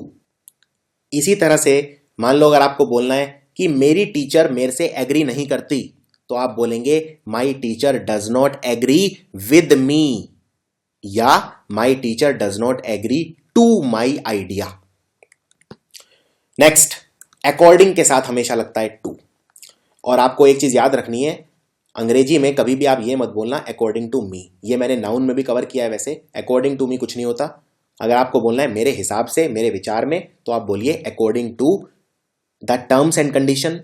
अकॉर्डिंग के साथ आप लगा सकते हैं शर्त के अनुसार, according to the terms and condition, according to the company, according to the rules of the school. लेकिन मेरे हिसाब से के लिए बोलेंगे इन माई ओपिनियन या इन माई व्यू। नाउ इसके अंदर according to the jury, according के साथ लगता है टू, या इन द ओपिनियन ऑफ भी आप लगा सकते हैं। तो यहां पे आप ये भी लिख सकते हैं in the opinion of the jury, jury की नजर में। एडेप्टेड के साथ लगता है टू। फॉर एग्जाम्पल, आदमी नए एनवायरमेंट से बहुत जल्दी एडेप्ट हो जाता है, एडजस्ट हो जाता है। So man easily gets adapted to new environment. Along के साथ लगता है विद, मतलब साथ चलना। जैसे प्राइम मिनिस्टर अपने बाकी मंत्रियों के साथ संसद में गया, the prime minister walked into the parliament, इसको आप क्या बोलेंगे, along with his ministers. Along with मतलब साथ साथ। नेक्स्ट, एसोसिएटेड के साथ लगता है विद। एसोसिएटेड मतलब जब आप किसी के साथ मिलकर काम करते हैं। सो मैं इस कंपनी से एसोसिएटेड हूं बहुत लंबे समय से, आप बोलेंगे I am associated with this company. एक और बहुत अच्छा क्वेश्चन जो 3-4 बार आता है एग्जाम में, एवर्स के साथ लगता है टू। एवर्स का मतलब होता है किसी चीज से नफरत करना, बचना, कोई काम करने के लिए आतुरता ना दिखाना। फॉर एग्जाम्पल, मुझे शराब पीना नापसंद है, आप बोलेंगे I am averse to smoking, यानी शराब को मैं नापसंद करता हूं, मैं अनविलिंग हूं, मुझे ऑफर मत करो। I am averse to smoking, यानी मेरा संकोच है। लेकिन अगर आप पसंद करते हैं तो आप बोल सकते हैं आई लाइक ड्रिंकिंग। लेकिन अगर आपको नहीं है तो बोलिए I am averse to smoking, I am averse to drinking, I am averse to sleeping. Next, believe के साथ हमेशा लगता है इन। जैसे कई लोग ये इसमें गलती करते हैं, अगर आपको भगवान में बहुत विश्वास है तो कई लोग बोलते हैं आई बिलीव ऑन गॉड। नहीं, आई बिलीव ऑन गॉड नहीं, आई बिलीव इन गॉड। आपके हमेशा जब भी विश्वास होगा, फेथ होगा, बिलीफ होगा, तो हमेशा इन समथिंग होगा। सो आई बिलीव इन गॉड। अगर आपको मान लीजिए आपका कोई दोस्त है जिसमें आप बहुत विश्वास करते हैं, तो आप बोलिए I believe in you. Next, belong के साथ लगता है टू। अगर कोई चीज आपकी है तो उसमें बिलोंग के साथ टू लगाएंगे। इसमें विद मत लगाना, विद एक बहुत कॉमन गलती है। फॉर एग्जाम्पल, आपका कोई सूटकेस है, किसी ने आपसे पूछा ये सूटकेस किसको बिलोंग करता है, आप बोलिए ये सूटकेस मेरा है। So this suitcase belongs to me. भारत देश मेरा है, this country belongs to me. यह देश हम सबका है, this country belongs to us. Belong के साथ लगता है टू। क्लेवर के साथ लगता है एट। ये बहुत उसी तरह से है जिस तरह से गुड बताया था मैंने। अगर आप क्रिकेट खेलने में अच्छे हैं तो क्या बोलेंगे, I am good eight cricket. आप पेंटिंग करने में अच्छे हैं तो क्या बोलेंगे, I am good eight painting. इसी तरह से क्लेवर के साथ भी लगता है एट, यहाँ पे क्लेवर का मतलब गुड ही है। अगर मान लीजिए आप पेंटिंग करने में बहुत चतुर हैं, क्लेवर हैं, तो बोलेंगे I am clever at painting. इसी तरह से कॉन्ग्रेचुलेट के साथ लगता है, ये वाला बहुत इंपॉर्टेंट है, कॉन्ग्रेचुलेट के साथ लगता है ऑन। आप हमेशा किसी को कॉन्ग्रेचुलेट करते हैं किसी चीज के ऊपर। So I congratulated him on his success. इसमें बहुत बड़ी गलती जो लोग करते हैं, कॉन्ग्रेचुलेट के साथ फॉर लगा देते हैं। फॉर एग्जाम्पल, मान लीजिए अगर मेरा कोई दोस्त है क्लास में फर्स्ट आ गया, तो मैं उसे कॉन्ग्रेचुलेट करूंगा, शाबाशी दूंगा, उसे बधाइयां दूंगा। तो मैं ये नहीं बोल सकता I congratulated my friend for his success, नहीं, I will congratulate him on his success. Congratulate के साथ लगता है ऑन। इसी तरह से क्योर के साथ लगता है फॉर। जैसे क्योर मतलब होता है इलाज, तो साइंटिस्ट एड्स का इलाज सर्च कर रहे हैं, यानी the scientist are finding a cure for AIDS. Depend के साथ लगता है ऑन। मैं अगर किसी चीज पे डिपेंड हूं तो मैं हूं डिपेंड ऑन। फॉर एग्जाम्पल, हमारे देश की जो एम्प्लॉयमेंट है वो इकोनॉमी पे डिपेंड है, सो आप बोलेंगे employment is dependent on growth of economy. Derived के साथ लगता है फ्रॉम। जैसे बहुत सारे अंग्रेजी के शब्द हैं जो इंग्लिश और ग्रीक से डेराइव हुए हैं, यानी दे आर डेराइव्ड फ्रॉम। इसके अलावा कुछ और इंपॉर्टेंट जो मैंने इकट्ठे किए एग्जाम से, डिटेल्स के साथ लगता है ऑफ। फॉर एग्जाम्पल, इस नए बुक की मुझे डिटेल चाहिए, I want the details of the book. Different के साथ लगता है फ्रॉम, और इसमें बहुत कॉमन एरर है, बच्चे लगाते हैं देन। देन नहीं आएगा। मान लीजिए आपके पास एक गाड़ी है और आपके दोस्त के पास भी गाड़ी है, और आप दोनों की गाड़ी बिल्कुल अलग अलग है, तो क्या आप अपने दोस्त को यह बोल सकते हैं कि my car is different than yours? नहीं, आप बोलेंगे my car is different from yours. तो डिफरेंट के साथ एक बहुत कॉमन गलती है, लोग देन लगा देते हैं, देन नहीं आएगा, फ्रॉम आएगा।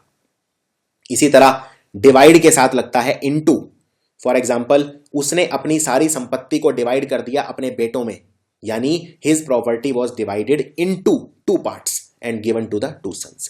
सो अगर आप कोई चीज तोड़ते हैं, कोई चीज का विभाजन करते हैं, डिवाइड करते हैं, तो उसके साथ शब्द लगता है इनटू। इसी तरह से ड्रीम यानी सपना देखना, ड्रीम के साथ लगता है ऑफ। फॉर एग्जाम्पल, मैं सपनों में भी नहीं सोच सकता था कि मैं फेल हो जाऊंगा एग्जाम में, तो आप बोलेंगे I could never dream of Fehling. Famous के साथ लगता है फॉर, ये मैं आपको बता चुका हूं, कोई भी चीज किसी चीज के लिए फेमस होती है। फॉर एग्जाम्पल, बनारस जो है वो अपने घाट्स के लिए फेमस है, so Banaras is famous for its ghats. इसी तरह से नोन के साथ भी फॉर लगता है। आप यहां फेमस की बजाय नोन भी लगा सकते हैं, यानी बनारस अपने घाट्स के लिए जाना जाता है। गुड एट मैं ऑलरेडी कवर कर चुका हूं। इसी तरह से इग्नोरेंट के साथ लगता है ऑफ। इग्नोरेंट मतलब कोई चीज इग्नोर कर देना, एकदम मूर्खतापूर्ण हरकत करना, यानी उस चीज पे ध्यान ना देना। अगर आप किसी चीज पे ध्यान नहीं देते तो आप हैं इग्नोरेंट व्यक्ति। तो for example, being ignorant of all the consequences he easily fail into bad habits, यानी कि उसने परिणामों की परवाह नहीं की और वो एकदम इग्नोरेंट हो गया और बुरी आदतों में लग गया। So he was ignorant of the consequences, यानी परिणामों के परिणाम बोलते हैं कॉन्सिक्वेंसेस को, तो वो कॉन्सिक्वेंसेस के एकदम इग्नोरेंट ऑफ था। इसी तरह से इंक्रीज के साथ लगता है इन। जैसे फॉर एग्जाम्पल, हमारे देश में मल्टीनेशनल कंपनियों में बहुत ज्यादा इंक्रीज देखने को मिल रहा है, so there is always an increase in something. इसी तरह से अगर किसी चीज में घटोती होगी तो आप बोलेंगे there is a decrease in something. इसी तरह से इंसिस्ट के साथ लगता है ऑन। इंसिस्ट मतलब किसी को बार बार कुछ करने के लिए कहना, फोर्स करना। For example, the shopkeeper could not deny when she insisted on paying later, यानी कि जब उसने कस्टमर ने बोला कि मैं बाद में पैसा दूंगी, तो शॉपकीपर उसे मना नहीं कर पाया, क्योंकि वो क्या कर रही थी बार बार, she insisted on paying later. तो इंसिस्टेड के साथ लगेगा ऑन, और ये बहुत इंपॉर्टेंट क्वेश्चन है। इसी तरह से इंटरेस्टेड के साथ लगता है इन। मान लीजिए अगर आप शतरंज खेलने में इंटरेस्टेड हैं, आप बोलेंगे I am interested in chess. Interested के साथ लगता है इन। लैक के साथ लगता है ऑफ। लैक ऑफ मतलब किसी चीज की कमी होना, जैसे पैसों की कमी होना, तो बोलेंगे lack of money. Lack of की बजाय आप डिवॉइड ऑफ भी लगा सकते हो। फॉर एग्जाम्पल, अगर किसी पर्सन के पास पैसा कम है, सो आप बोलोगे he is devoid of money.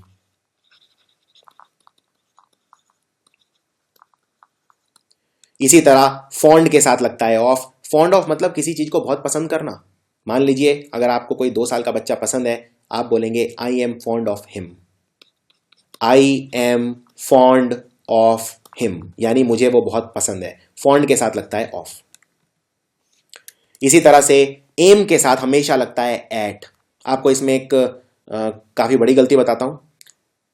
जैसे मान लीजिए मैं बोलता हूं please aim on the bird, तो क्या ये ठीक है? यानी पक्षी के ऊपर निशाना लगाओ उसे मारने के लिए, please aim on the bird, तो ये गलत है। Please aim at the bird.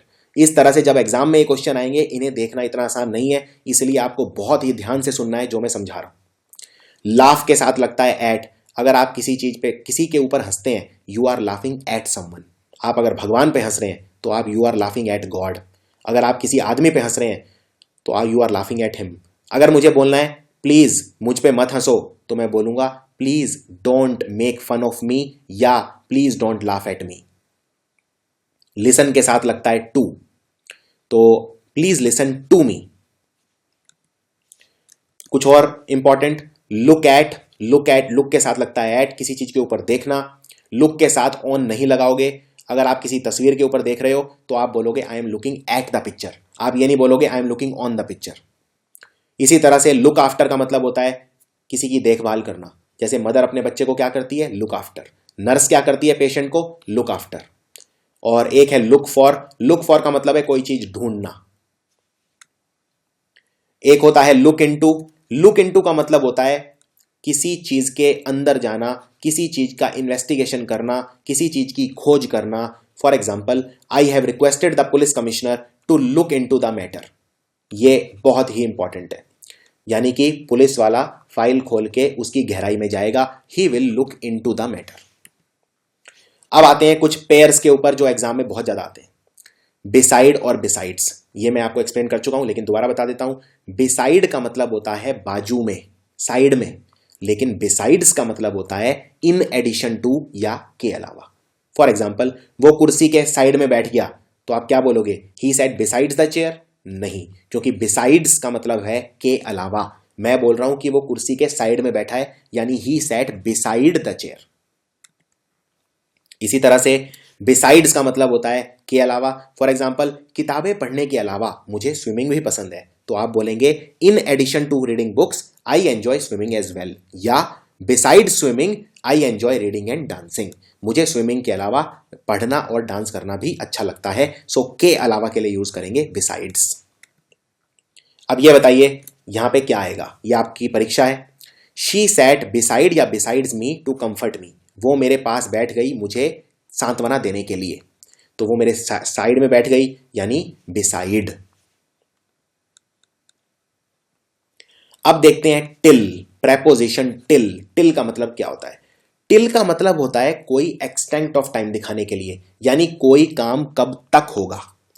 जैसे फॉर एग्जाम्पल, अगर मैं बोलता हूं कि दुकान तो 6 बजे तक खुली रहेगी, so the office will remain open till 6। इसमें एक कॉमन मिस्टेक ये है, टिल की बजाय लोग टू लगा देते हैं। जैसे the office will remain open to 6, open to 6 नहीं, ओपन टिल 6।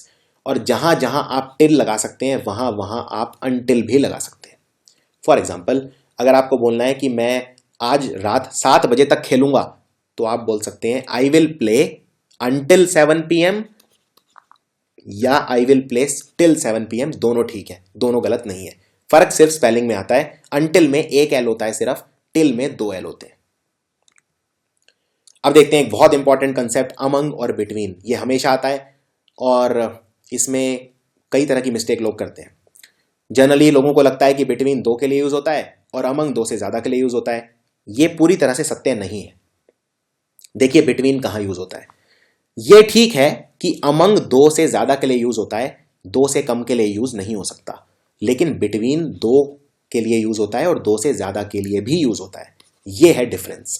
फर्क सिर्फ इतना है, बिटवीन के अंदर जो भी चीजें आप कंपेयर कर रहे हो उनकी पर्सनैलिटी होनी चाहिए, उनकी पहचान होनी चाहिए। चलिए पहले एक एग्जांपल देखते हैं, एक सिंपल सा।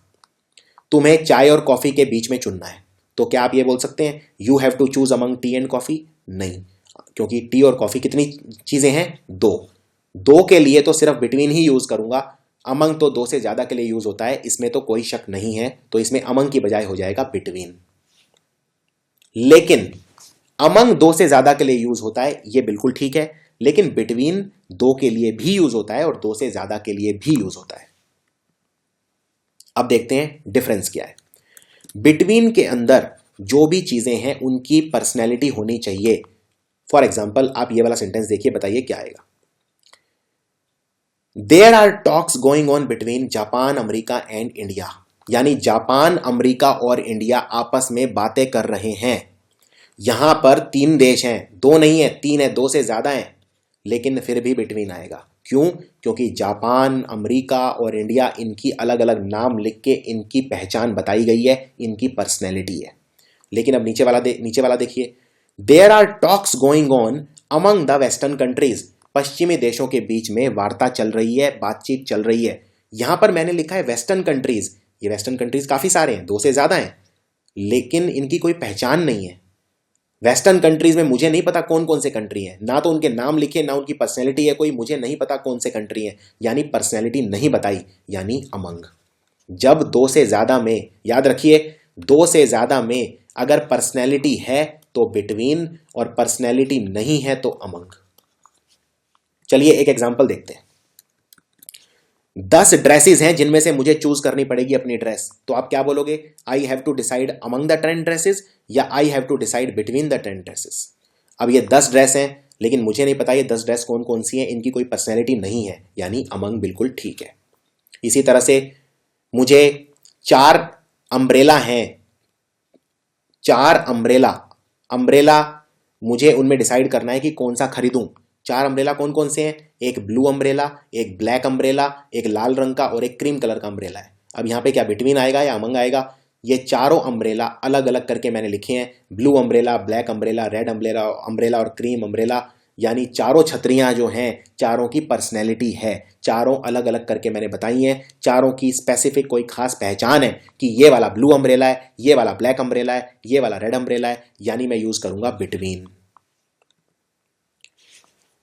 एक बात याद रखनी है आपको, चाहे मैं बिटवीन यूज करूं, चाहे मैं अमंग यूज करूं, ये दोनों काउंटेबल चीजों के लिए यूज होते हैं, जिन्हें हम गिन सकते हैं। फॉर एग्जाम्पल पिछले वाले सेंटेंस में जो छतरी है मैं उन्हें आराम से गिन सकता हूं, लेकिन अनकाउंटेबल नाउन्स के साथ मैं क्या करूंगा? अगर आप अनकाउंटेबल नाउन नहीं जानते तो पहले मेरा नाउन्स वाला वीडियो देखिए, अनकाउंटेबल नाउन को बहुत ही डिटेल में एक्सप्लेन किया है। अनकाउंटेबल नाउन वो नाउन है जिन्हें मैं गिन नहीं सकता। फॉर एग्जाम्पल नॉलेज, ज्ञान, क्या मैं ज्ञान को गिन सकता हूं? नहीं गिन सकता। तो अनकाउंटेबल नाउन वो नाउन होते हैं जिन्हें मैं गिन नहीं सकता, उनमें मैं यूज करता हूं अमिड। ना मैं बिटवीन यूज करूंगा, ना मैं अमंग यूज करूंगा, मैं यूज करूंगा अमिड।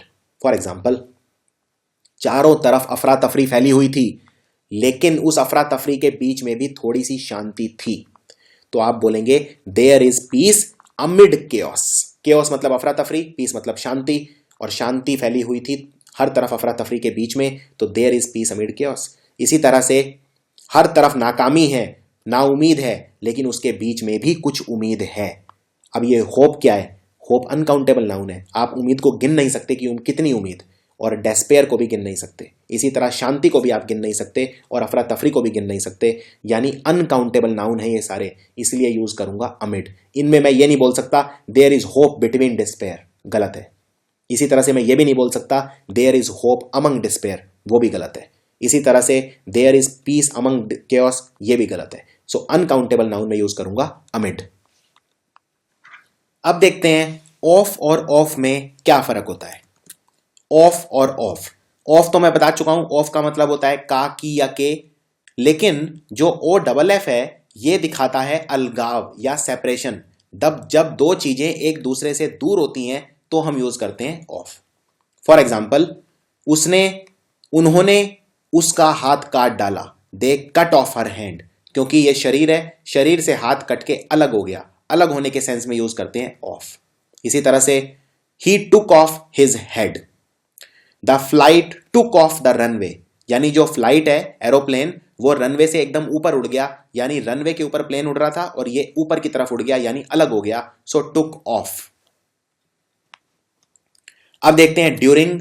ड्यूरिंग हम यूज करते हैं अंतराल दिखाने के लिए, यानी जब कोई चीज हो रही थी उस वक्त क्या हो रहा था, तब हम यूज करते हैं ड्यूरिंग। फॉर एग्जाम्पल, जब क्लास चल रही थी तो मैं सो रहा था, यानी क्लास यहां पे स्टार्ट हुई और यहां तक चली और इस दौरान मैं सो रहा था, तो ड्यूरिंग को बोलते हैं दौरान। सो आप बोलेंगे I slept during the class. अब कुछ इंपॉर्टेंट कंसेप्ट, ये शब्द हैं जिनके साथ प्रेपोजिशन टू यूज करते हैं, देन यूज नहीं करते, ये एक कॉमन गलती है। जैसे शब्द है प्रेफर, प्रेफरेबल और प्रेफर्ड, इनके साथ यूज करते हैं प्रेपोजिशन टू। फॉर एग्जाम्पल, आपके पास स्विमिंग है और रनिंग है, दो चीजें हैं, आप स्विमिंग करना ज्यादा प्रेफर करते हैं, तो आप क्या ये बोल सकते हैं I prefer swimming than running? नहीं, आप बोलेंगे I prefer swimming to running. Prefer, preferable और प्रेफर्ड सबके साथ हम यूज करते हैं टू, ना कि देन। एक और इंपॉर्टेंट कंसेप्ट बहुत कॉमन है, ऑलमोस्ट हर साल एग्जाम में क्वेश्चन आता है, इन स्पाइट ऑफ और डिस्पाइट। फर्क सिर्फ इतना है, दोनों का मतलब होता है बावजूद।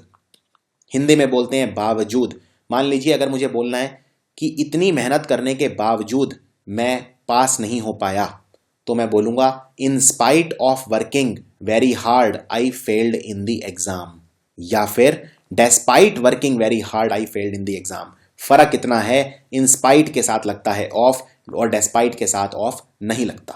फॉर एग्जाम्पल, ये सेंटेंस देखिए, despite of bad weather he went to school. बुरे मौसम के बावजूद वो स्कूल गया।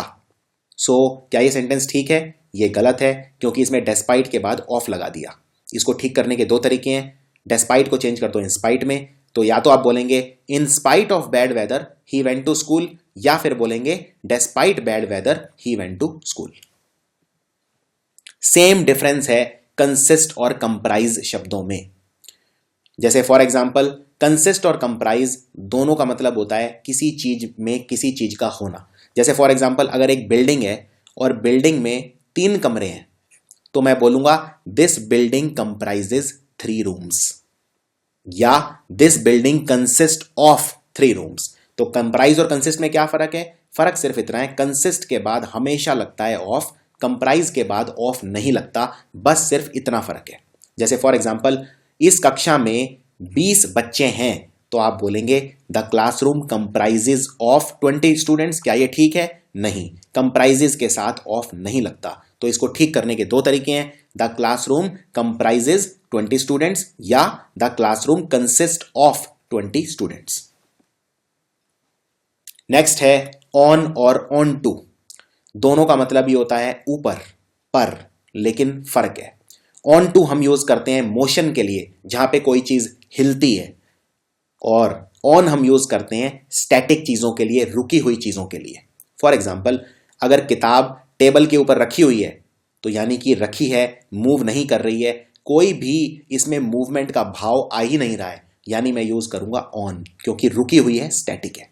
लेकिन अगर मुझे बोलना है कि वो पेड़ पे चढ़ गया, सो पेड़ पे चढ़ा यानी उसने मूवमेंट करी, उसने हरकत करी, वो चला, वो ऊपर की तरफ उसने मूवमेंट की, यानी मोशन का भाव आ रहा है, यानी he climbed on to the tree.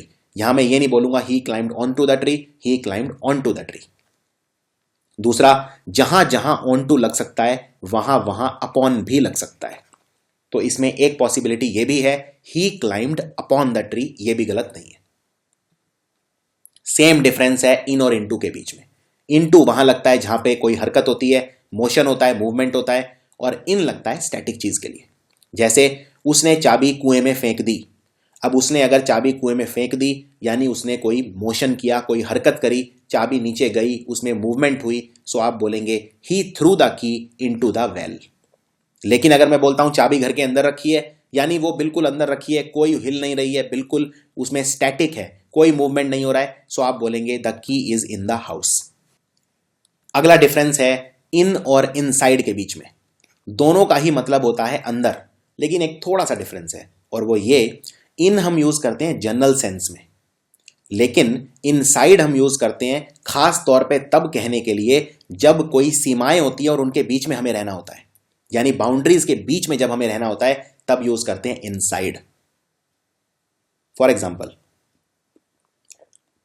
अगर मैं बोलता हूं स्टैंड इन ए सर्कल, यानी सर्कल में खड़े हो जाओ, सो आप कैसे खड़े होंगे? ये सर्कल है और मान लीजिए आप 5 लोग हैं तो आप ऐसे खड़े हो जाएंगे घेरा बना के, 1 2 3 4 5 सर्कल के बाउंड्रीज पे आप खड़े हो जाएंगे, यानी स्टैंड इन ए सर्कल, यानी सर्कल बना के खड़े हो जाओ, एक घेरा बना के खड़े हो जाओ। लेकिन अगर मैं बोलता हूं स्टैंड इनसाइड ए सर्कल, इसका मतलब यह है आप ये सर्कल है और आप यहां सर्कल की सीमाओं के बीच में खड़े हो जाएंगे, यानी आप सर्कल की सीमाओं के अंदर हैं, ऊपर नहीं है।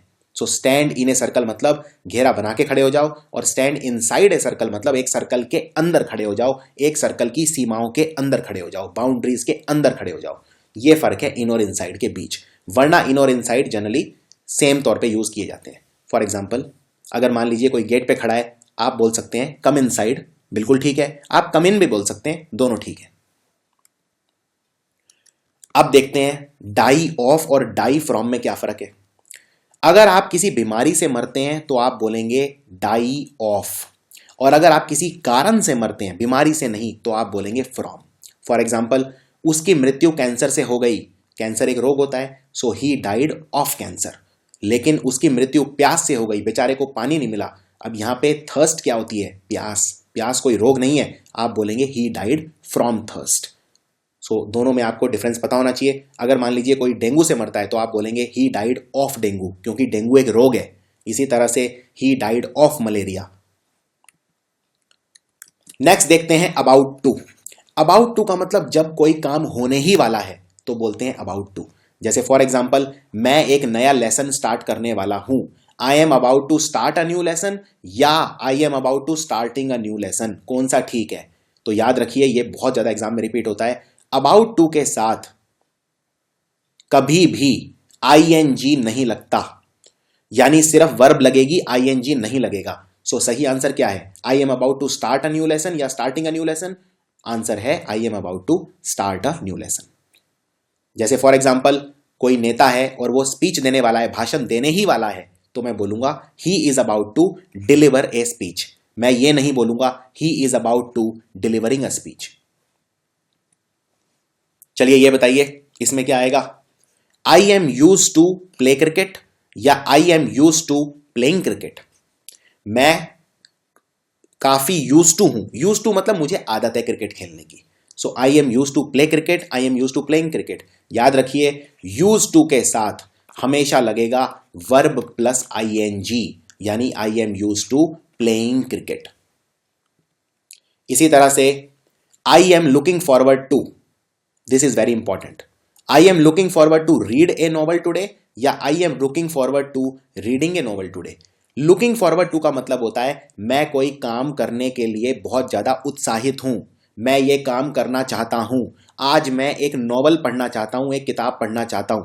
सो क्या बोलेंगे आप? I am looking forward to read a novel today या I am looking forward to reading a novel today. तो हमेशा याद रखिए, लुकिंग फॉरवर्ड के साथ हमेशा लगता है वर्ब प्लस आईएनजी, यानी आंसर है I am looking forward to reading a novel today.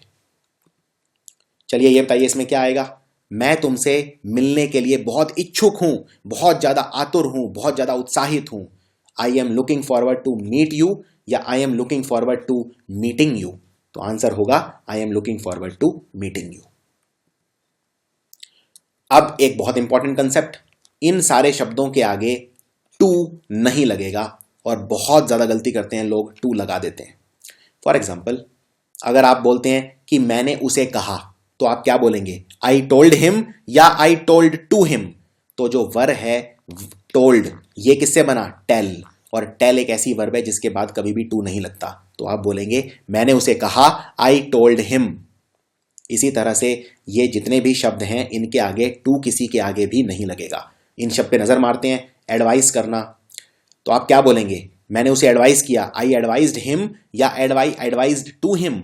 आप बोलेंगे आई एडवाइज्ड हिम, टू नहीं लगेगा। Beg, ask, command, encourage, request. इसी तरह से एक बहुत कॉमन गलती लोग करते हैं, लोग कहते हैं आई रिक्वेस्टेड टू हिम। नहीं, you requested him, not requested to him. Inform, thank, welcome, warn, forbid, order, remand, congratulate, compliment, इनमें टू नहीं लगेगा। मैं चाहूंगा ये जितने भी वर्ब हैं इनको आप अच्छे से लिख लें, याद कर लें और इनकी प्रैक्टिस करें, इनमें अपने खुद के सेंटेंस बनाएं, इससे आपका कॉन्फिडेंस बढ़ेगा। सो आप अब खुद चूज करके मुझे बता सकते हैं इनमें क्या आएगा, आई एडवाइज्ड हिम या आई एडवाइज टू हिम, तो आंसर है I advised him. I requested him या I requested to him, answer है आई रिक्वेस्टेड हिम। इसका बिल्कुल उल्टा है, इनके साथ टू लगेगा। Say, suggest, propose, reply, speak, explain, complain, talk, listen, report, pray और डिस्क्राइब, इन सारे शब्दों के आगे टू लगेगा। तो मान लीजिए अगर आपको बोलना है कि मैंने उसे रिप्लाई कर दिया था, तो आप बोलेंगे आई रिप्लाइड टू हिम। मैंने उसे कंप्लेन की, आई कंप्लेन टू हिम। मैंने उसे प्रोपोज किया, आई प्रोपोज्ड टू हर। मैंने उसे सजेस्ट किया, आई सजेस्टेड टू हिम। देखिए, सजेस्ट मतलब होता है किसी को एडवाइस देना, लेकिन अगर एडवाइस शब्द यूज करेंगे तो आप लिखेंगे आई एडवाइज्ड हिम, लेकिन सजेस्ट लिखेंगे तो लिखेंगे आई सजेस्टेड टू हिम। ये खूबसूरती है इंग्लिश भाषा की, कहीं पे टू लगता है, कहीं पे टू नहीं लगता। सजेस्ट एक ऐसी वर्ब है, इसके आगे टू हमेशा लगता है। एडवाइस के साथ टू नहीं लगता, लेकिन मतलब दोनों का सेम है। अब कुछ ऐसे भी वर्ब हैं जिनके बाद प्रेपोजिशन आपको नहीं लगाना, और एग्जाम में ये बहुत फेवरेट माने जाते हैं, क्योंकि इनमें क्वेश्चन जब आता है तो उसमें कोई ना कोई प्रेपोजिशन लगा के दे देते हैं, और ये देखने इतने आसान नहीं है, इसलिए ये आपको याद करने पड़ेंगे। ये वर्ब्स खासकर एग्जाम में रिपीट हो चुके हैं, कम से कम 6-6 बार हर क्वेश्चन रिपीट हो चुका है, इसलिए मैंने इनकी कलेक्शन बना ली है एक जगह पे, और आप इनको डायरेक्ट रेडीमेड कंसेप्ट आपको दे रहा हूं ये मैं। स्ट्रेस, किसी चीज पे जोर देना। Investigate, consider, resist, enter, discuss, describe. Discuss और डिस्क्राइब हर दूसरे साल रिपीट होता है। Order, tell, demand, attack, resemble, direct और ज्वाइन। इन वर्ब, इन क्रियाओं के साथ अगर ये शब्द मैं क्रिया की तरह यूज कर रहा हूं तो इनके साथ आप प्रेपोजिशन नहीं लगाओगे। फॉर एग्जाम्पल, ये सेंटेंस देखो, ही रिजेंबल विद हिज फादर, यानी वो अपने पिता से मिलता है, उसकी शक्ल मिलती है। क्या आप ऐसे बोल सकते हो, ही रिजेंबल्स विद हिज फादर? ये गलत है। रिजेंबल के साथ प्रेपोजिशन नहीं आएगा, तो आप लिखेंगे ही रिजेंबल हिज फादर। सिंपल, कोई प्रेपोजिशन की जरूरत नहीं है। इसी तरह से उसने मेरे ऊपर अटैक करा अपनी अभद्र भाषा से, सो आप क्या बोलेंगे, शी अटैक्ड ऑन मी या शी अटैक्ड मी? अटैक एक ऐसा वर्ब है जिसके साथ प्रेपोजिशन नहीं लगता, तो आंसर है शी अटैक्ड मी। इस तरह से कोई भी सेंटेंस बनाया जा सकता है।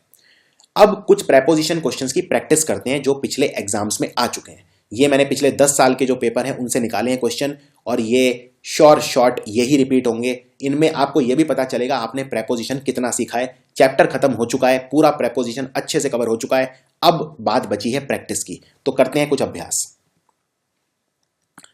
तो जब भी मैं, अब जैसे मैंने ये दिखाया आपको तुरंत पॉज करना है, पहले खुद अटेम्प्ट करना है, नहीं कर सके तो फिर मेरी एक्सप्लेनेशन सुननी है।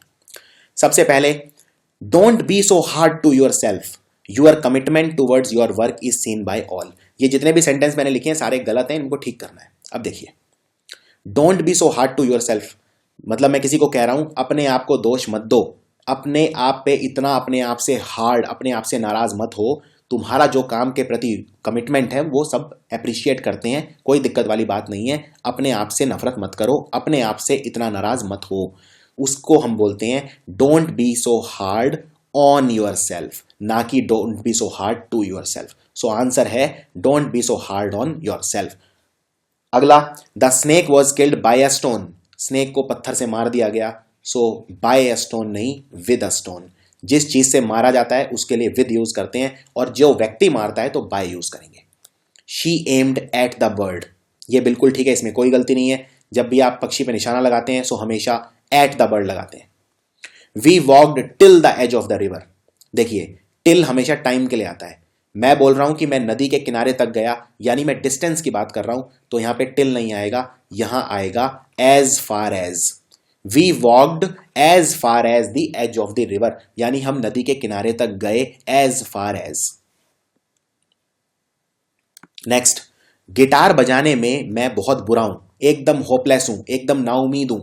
सो जब आप किसी चीज में अच्छे होते हैं, होपलेस होते हैं, बैड होते हैं, हमेशा किसी चीज पे होते हैं, हमेशा एट होते हैं। अगर आप गिटार बजाने में अच्छे हैं, you are good at guitar.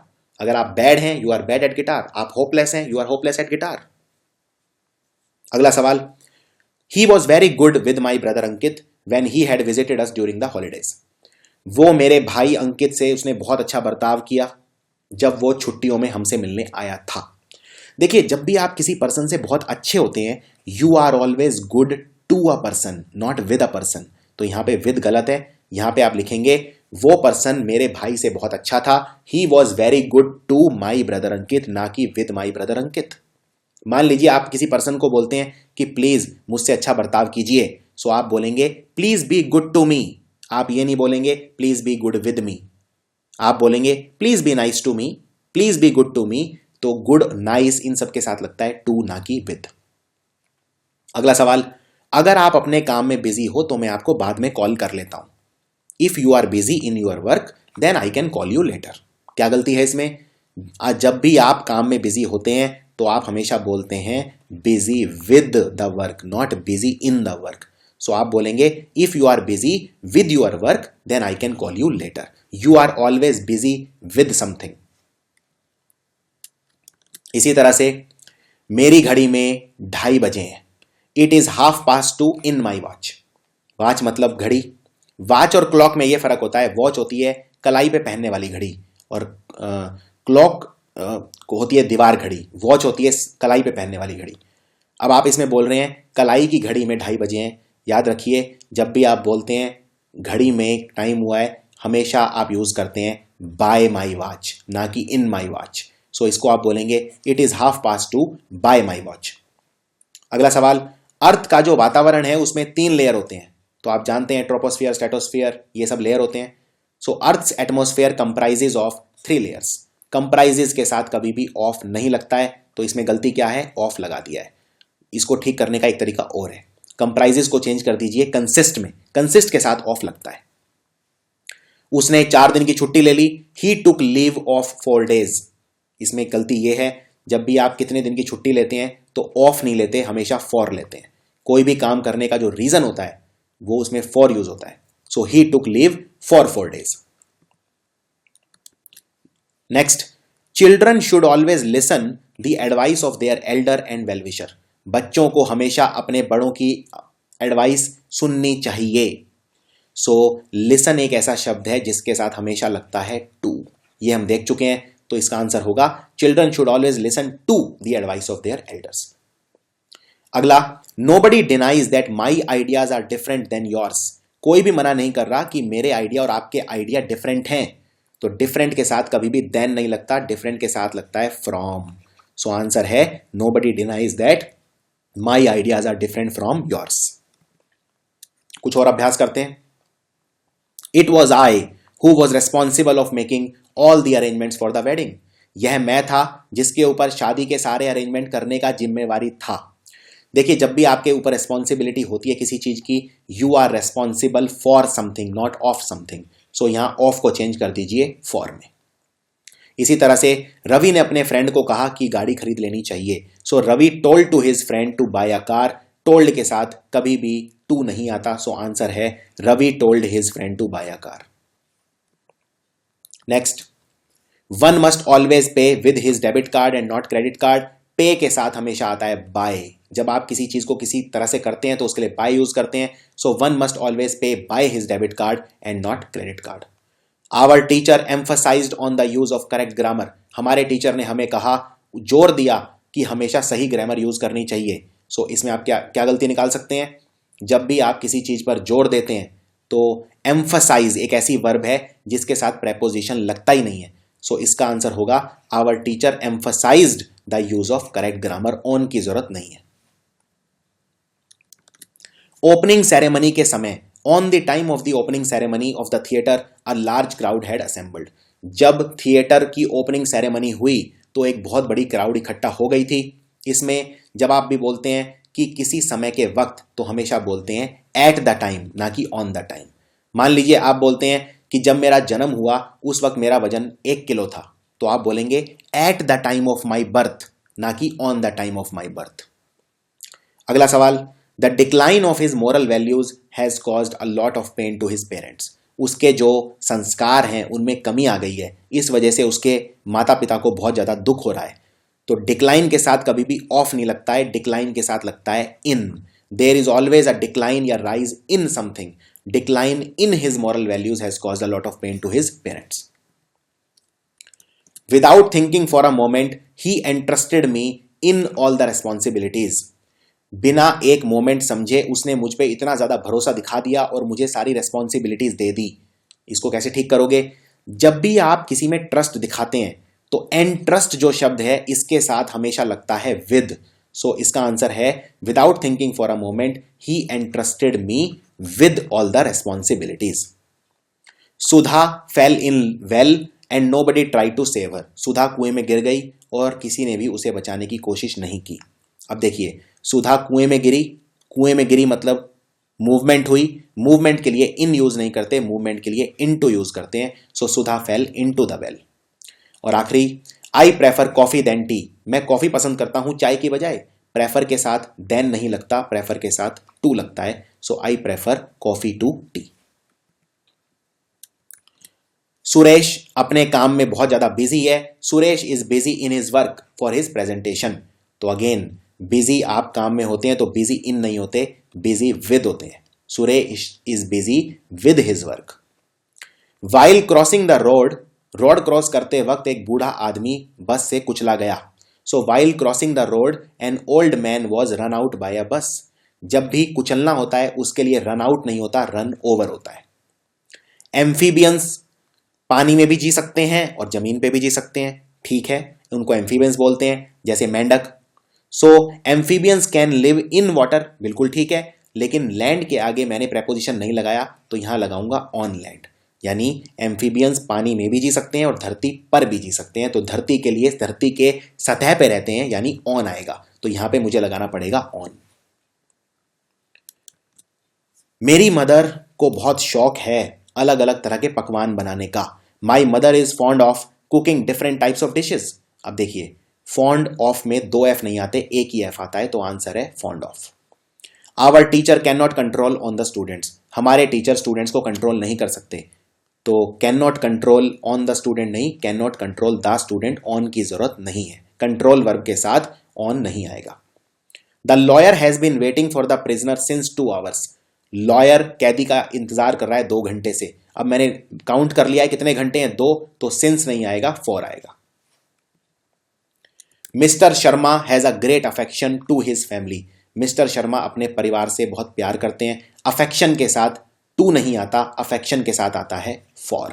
So mister Sharma has great affection for his family. There appears to be very little understanding among the two brother. दोनों भाइयों के बीच में बहुत कम अंडरस्टैंडिंग है। 2 भाई हैं, 2 के लिए अमंग नहीं आएगा, 2 के लिए आएगा बिटवीन। तो आप बोलेंगे there appear to be very little understanding between the two brothers. She was angry on me because I had not invited her to party. वो मुझसे गुस्सा थी क्योंकि मैंने उसे पार्टी में इन्वाइट नहीं किया था।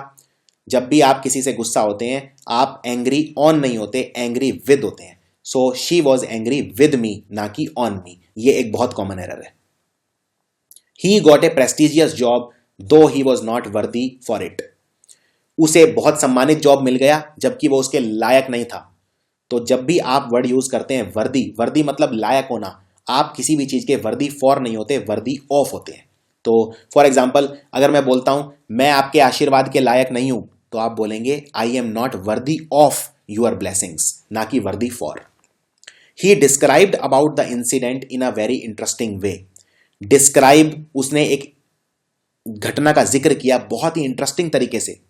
सो ही डिस्क्राइब, डिस्क्राइब शब्द के साथ प्रेपोजिशन लगता ही नहीं है डिस्क्राइब वर्ड के साथ, तो आप लिखेंगे ही described the incident in a very interesting way. About की जरूरत ही नहीं है। इसके लिए आप स्लाइड देख सकते हैं जिसमें मैंने सारे वर्ब बताए हैं जिनके साथ प्रेपोजिशन नहीं लगता।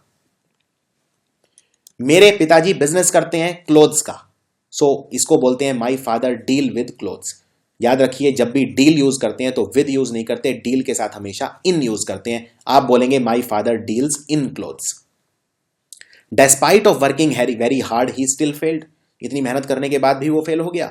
डेस्पाइट के साथ कभी भी ऑफ नहीं लगता है, सो ऑफ काट दीजिए। अगर आपको ऑफ लगाना है तो डेस्पाइट को चेंज कर दीजिए इन स्पाइट में। Ashok married with Rekha last month. Ashok ने रेखा से पिछले महीने शादी की। इसमें विद की जरूरत ही नहीं है, इसमें सिंपल है अशोक मैरिड रेखा लास्ट मंथ। लेकिन इसमें एक अटेंशन, अगर मैरिड से पहले गॉट शब्द लग गया तो फिर आंसर चेंज हो जाएगा। फॉर एग्जाम्पल अब इस सेंटेंस को देखिए, क्या ये ठीक है? Ashok got married with Rekha last month, इसमें मैं विद नहीं हटा सकता, लेकिन जब आप किसी से शादी करते हैं you don't get married with a person, you get married to a person. तो इसका आंसर है Ashok got married to Rekha last month. Next है, उसे मॉनसून सेशन अटेंड करने से बैन कर दिया गया। ही वॉज डिबार्ड, डिबार्ड मतलब किसी को बैन कर देना, किसी को आने से रोकना। So he was debarred to attend the monsoon session, ये गलत है। देखिए डिबार्ड का इस्तेमाल कैसे करते हैं, डिबार्ड के साथ हम लगाते हैं फ्रॉम और वर्ब प्लस आईएनजी। ये एक टिपिकल क्वेश्चन है एग्जाम का। तो इसमें आप लिखेंगे he was debarred to attend, नहीं, he was debarred from attending the monsoon session. इसी तरह से बिल्कुल मिलता जुलता है, he should refrain to associate himself with any party, उसे अपने आप को किसी भी पार्टी से जोड़ने से बचना चाहिए। रिफ्रेन का मतलब है किसी चीज से बचना। रिफ्रेन के साथ भी हम यूज करते हैं from plus verb I N G form. तो इसमें आप टू एसोसिएट की बजाय लिखेंगे he should refrain from associating himself with any party. अगला है, हमें इंतजार करना पड़ेगा अपने रिजल्ट का क्योंकि मैनेजर स्ट्राइक पे हैं। So we will have to await for the result as the manager is on strike. ये बिल्कुल गलत है। क्यों? क्योंकि अंग्रेजी में दो शब्द होते हैं, एक होता है वेट और दूसरा होता है अवेट। दोनों में सिर्फ एक ही फर्क है, और वो फर्क क्या है? वो फर्क ये है, वेट के साथ लगता है फॉर, अवेट के साथ फॉर नहीं लगता। इस सेंटेंस में अवेट के साथ फॉर लगाया हुआ है, तो बस इतना ही फर्क है वेट और अवेट में। तो इसमें आप फॉर हटा दीजिए, ये सेंटेंस बिल्कुल ठीक है। We will have to await the result. मान लीजिए आप बोलना चाहते हैं मैं अपने रिजल्ट का वेट कर रहा हूं, तो आप बोलेंगे या तो I am waiting for my result या I am awaiting my result, लेकिन आप ये नहीं बोलेंगे I am awaiting for my result. Next, if you put your heart to it you will be a winner. अगर आप इस काम में अपना दिल लगाओगे तो आप जीत जाओगे। जब भी आप किसी काम में दिल लगाते हैं तो आप काम में दिल टू नहीं लगाते, आप इनटू लगाते हैं। If you put your heart into it you will be a winner. वो 10 मील चला नंगे पैर, नंगे पैर को बोलते हैं, तो इसमें लिखा है ही वॉक्ड 10 माइल्स बाय फुट। जब आप पैरों से चलते हैं नंगे पैर, उसको कभी भी बाय फुट नहीं बोलते, उसको बोलते हैं on foot. Which newspaper do you subscribe for?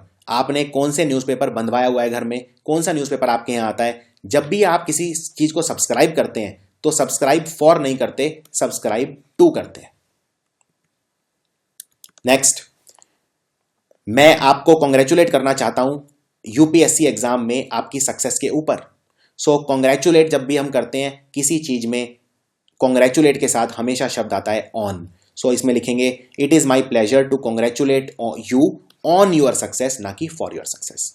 Next, I will avail myself with this golden opportunity. जब भी आप अपने आप को अवेल करते हैं, अवेल के साथ आता है of. I will avail myself of this golden opportunity. और एक बहुत ही common mistake, she can cope up with any difficult situation as she is a brave girl. वो कोई भी डिफिकल्ट सिचुएशन सह सकती है क्योंकि वो एक बहुत ही मजबूत लड़की है, बहुत ही साहसी लड़की है।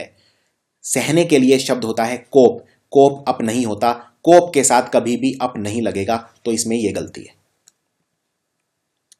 He is accused with committing the murder. Accused के साथ लगता है of, he is accused of committing the murder. He is suffering with flu, वो फ्लू से पीड़ित है, सफरिंग के साथ लगता है फ्रॉम, तो suffering from flu. He needed to go to home as he was sick, वो घर जाना चाहता था क्योंकि वो बीमार था। याद रखिए जब भी कोई घर जाता है अपने खुद के, तो कभी भी टू नहीं लगता। सो इसमें आप बोलेंगे he wanted to go home, इतना काफी है, टू की जरूरत नहीं है। Those who are in power have to be sensitive of the sufferings of the poor.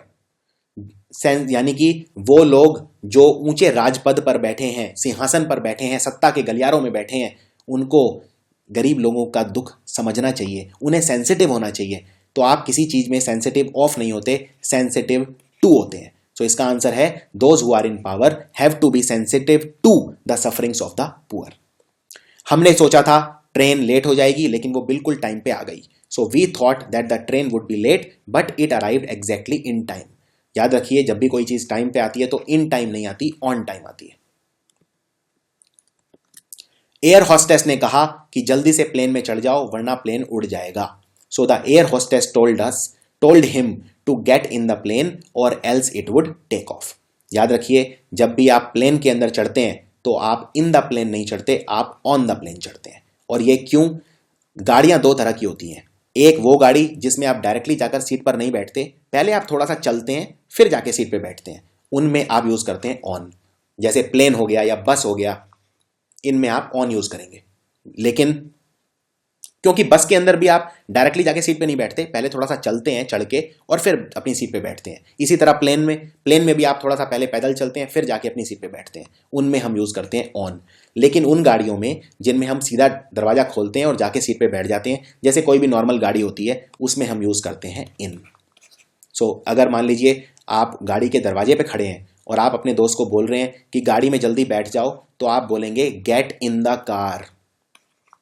लेकिन अगर आप बस में हैं और अपने दोस्त को कह रहे हैं जल्दी से बस में चढ़ जाओ, तो आप बोलेंगे गेट ऑन द बस। अगला सवाल, there is a need of strong laws in the country. हमारे देश में सख्त कानून की जरूरत है। याद रखिए, नीड जब किसी चीज की होती है, जरूरत होती है, तो नीड ऑफ नहीं होती, नीड फॉर होती है। तो आप बोलेंगे there is a need for strong laws in the country. और आज का आखिरी सवाल, there is an interesting show at the TV. TV पर एक बहुत अच्छा शो आ रहा है।